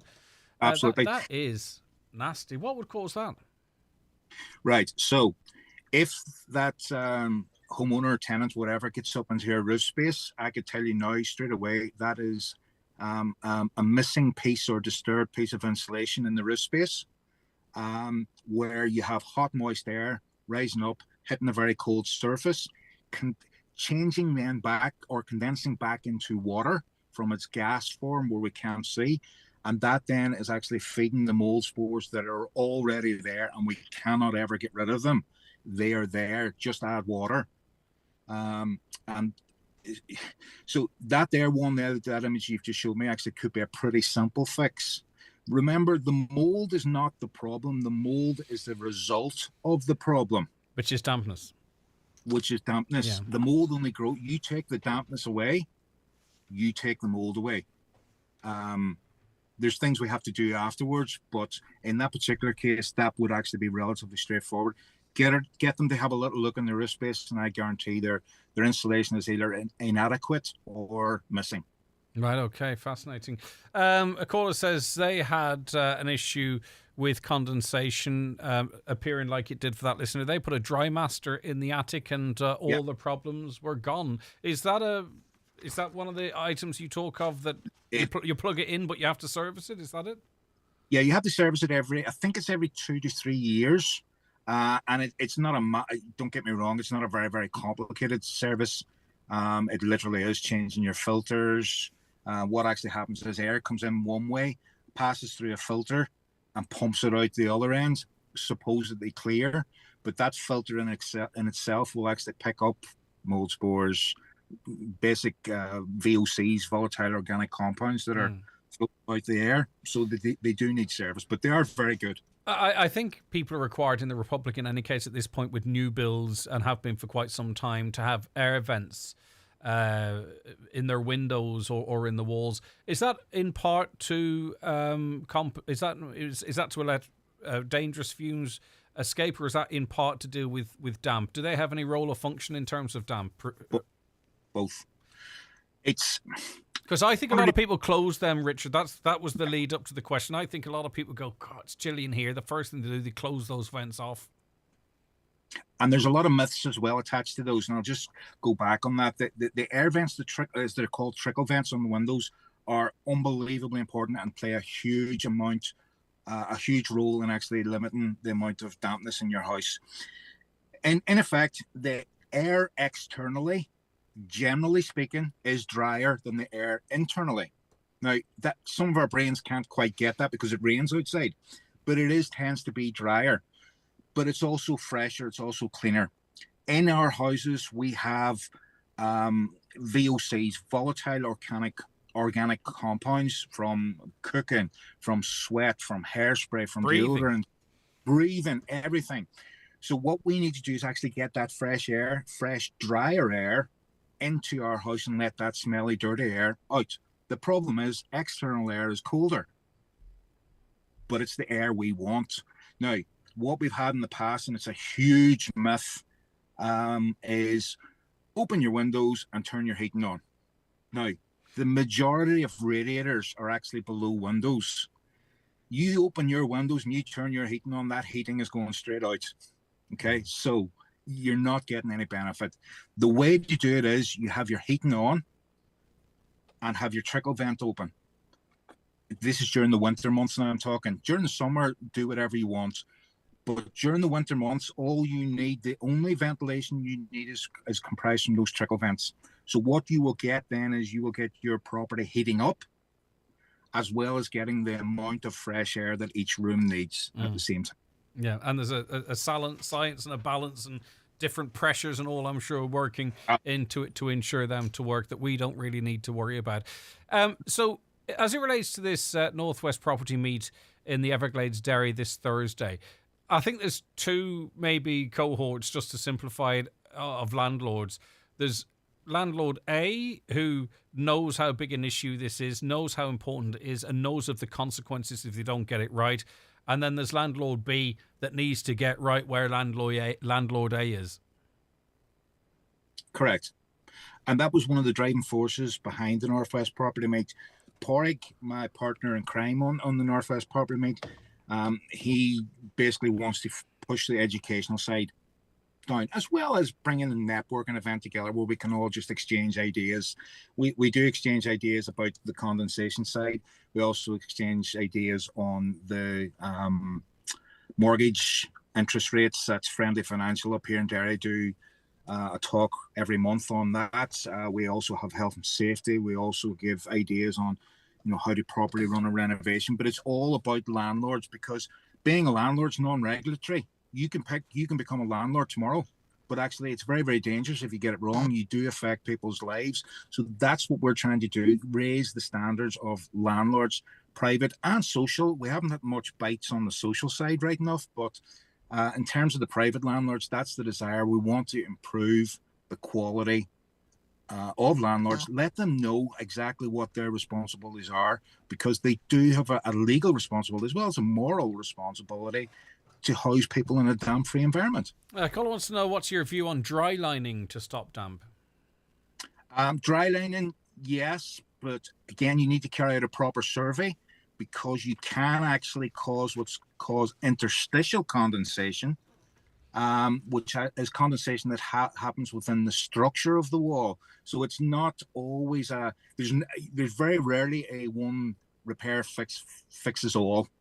And I think too, I don't know if you're familiar with the defective concrete blocks crisis here in Donegal, but it's also affecting Northwest. But I know there are people, and it hasn't been really spoken about very publicly, but I know people whose houses were okay until such time as they did a bit of work with the insulation, and then things started to deteriorate very, very quickly. As I say, it's not something I've heard talk about, but enough people have told me with an interest in building to know that there was a cause and effect there. Absolutely. I mean, basically, the insulation is pumped into the previously void cavity. That's exactly the scenario, yeah. Now, what then is actually happening is you've provided a gateway from the external face straight through to the internal. So what can sometimes happen if it's installed wrongly, if it's installed in the wrong part of the country, because there is actually a BS standard that states where you can put this. But because it's a non-regulatory industry, people are going out and just saying you need cavity wall insulation. And their properties are sitting up on top of a mountain that's getting water driven at it from all directions. It needs a proper survey. The industry itself needs to be professionally regulated. Now, I myself am a member of the Property Care Association, which was unbelievably difficult to become a member of. And it's even harder to keep membership. that's the sort of avenue we need to go down. Yeah, because I always was a wee bit curious, and this is no slight on any industry or business, what the function of a cavity was in the first place. It must be there for a reason, and then why would you actually get rid of the cavity? I mean, I presume there is some notion as to why a cavity is there, and yet people bridge that gap between the outer and inner leaves. Just a quick question. Condensation on my windows every morning. This caller's struggling to get their landlord to come out and have a look at it, but that's nothing me or you could do on it at this point. But they want to know what could be causing it. They don't dry washing inside. There doesn't appear to be any damp, and I think appear might be the active word there. But every morning, the windows are wet top to bottom. Probably single glaze. You are always going to have a certain amount of condensation on your windows in the morning. About an inch around the bottom is normal. The entire window being covered is not normal. I would suggest in that particular case, if there's that much moisture on the windows, there's a problem, not with ventilation, with extraction. So maybe the extractor fan is making the noise and we think it's working, but actually it's not sucking much out. Maybe they're not even using the extractor fans. We have the extractor fans in bathrooms and kitchens, but they do tend to be noisy. The modern versions now are actually quite good, and they're very silent as well. But if you have that amount of moisture, it's a problem with extraction. Yeah. I would say, Richard, and maybe I'm sort of opening the door to my house here, I just wonder how many of us change the filter in a kitchen extractor fan, for example. Do you know what I mean? Because it very quickly, with what you're cooking on the hob, very quickly, no matter what the material, it's going to clog quickly. How many people listening regularly change their extractor filter? I would say very, very rare. So even if it's on, how is it even functioning? It's probably noisy because the motors having to work twice as hard to draw air. Correct. And especially over a cooker, we've got a lot of steam infested with protein, which makes it very greasy. And that's going up and it's trapping on this filter, very, very similar to what we were saying about the PIV. We're dragging all sorts of compounds through, and it does clog up very, very quickly. Your extractor fan in the kitchen should be capable of extracting 30 litres per second if it's above a hob. 30 litres is a hell of a lot of water, believe me, every single second. And if it's not functioning, if it's set at 30 litres because that is exactly what we need. If that's only functioning at 20 litres, then the 10 litres is going back into the room. Okay, and very finally, just in relation to that last caller, how room, in other words, if there's damp in a bathroom, does it stay there? Because I'm thinking that caller says I don't dry clothes and I don't do this inside, but it might be a relatively small space where they could have a teenager that showers for 15 minutes a day. Like, will damp in one room find its way to others? A lot of people don't close the doors. Like, we think, well, that's bathroom. That can't be causing damp in the back bedroom, can it? But I presume it can be. Absolutely, 100%. The damp will always move to the coldest room in the property. So if you have a room that's constantly cold and you're showering at the far end of the property, that damp will migrate toward, not might, will move towards that colder end of the property. So, and this is one of the keys about surveying condensation problems. And again, it's why I spent an absolute fortune becoming a damp surveyor. You don't just go in, if you've got damp in one room, you don't just survey that one room, you survey the entire property, because 9 times out of 10, where the damp is occurring is not where the damp is forming or damp has been made. I think we could do another interview judging how you said it through gritted teeth, how much it costs to qualify as an expert in this field. That's best money. Honestly, it really is the best money I've ever had, because I now know, and I'm a landlord myself. I know I'm safe because I've paid that money. I now know what I'm talking about, and I continue to pay that money, and I will continue to pay that money because it sets me aside and I do things right. Right, okay, so clearly it's going to be a fascinating conversation because it's this and other things. It's Thursday, the 1st of December, the Everglades Hotel. Tickets are available online through TicketBud, and just search that event. Richard, listen, it's a fascinating subject and it's so complex, and there's logic in there, and we could go on for longer. I appreciate all your time this morning. I really do. Thank you very much, Greg. Pleasure to be on your show. No, definitely. And a big reaction to that as well. Richard Brown there, who is a damp expert with RBBA Limited Building Surveyors. So I think you'd almost go back and re-look at the setup of your house and see what the story is, what could be causing it. Interesting, the point, I think, that damp will travel. It will travel because it's airborne. It will travel to the coldest part of a house. Okay, right. Look, it's almost time to say goodbye. Let's take a break anyway. The 9 till noon show with Letterkenny Credit Union. Do you need to switch your Ulster Bank loan or overdraft? We are now offering competitive low-rate switcher loans and MyCU current account with overdraft. The county's #1 talk show, the 9 till noon show on Highland Radio. Homeowners. If you've not already set up a phased payment arrangement for local property tax, you can do so now. You need to confirm your preferred payment option by December 2nd. To ensure it is in place for the start of next year. The easiest way to do this is online at revenue.ie, using either the LPT portal or My Account.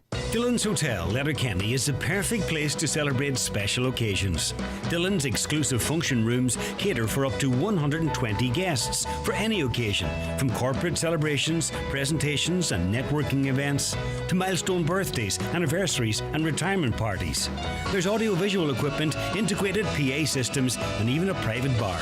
Dillon's Hotel, perfectly located in Letterkenny Town Centre, with award-winning food and 5-star service. Call 91-229-77.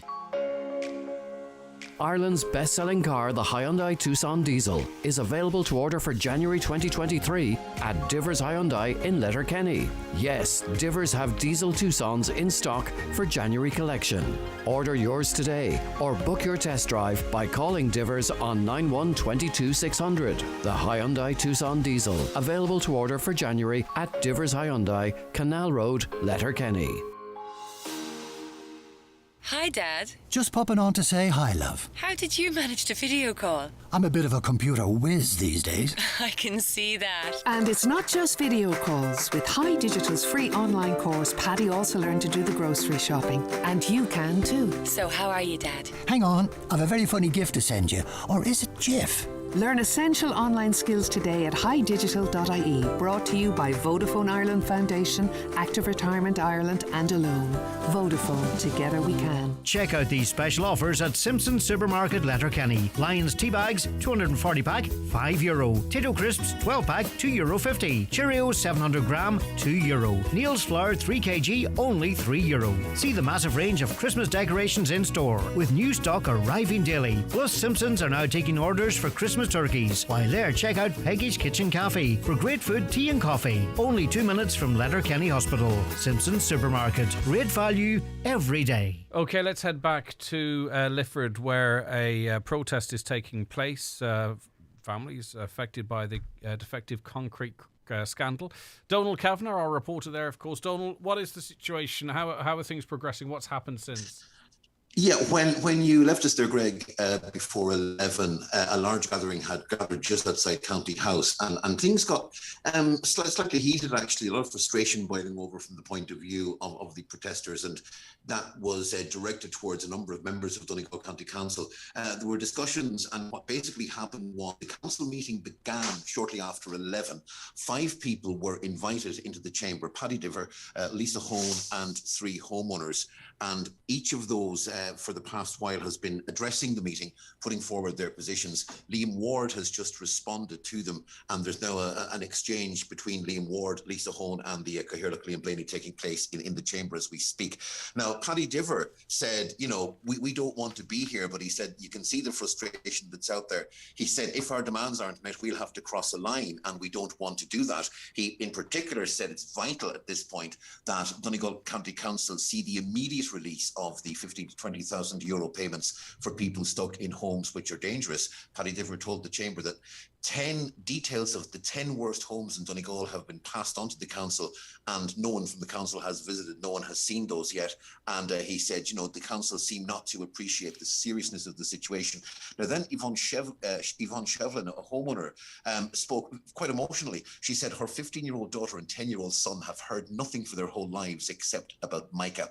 She said they've had to leave their home because they believe they and their children are in danger. But she said all applications to the council are met with requests for more for information and red tape. And she told the chamber quite emotionally, you will feel the force of the people from today.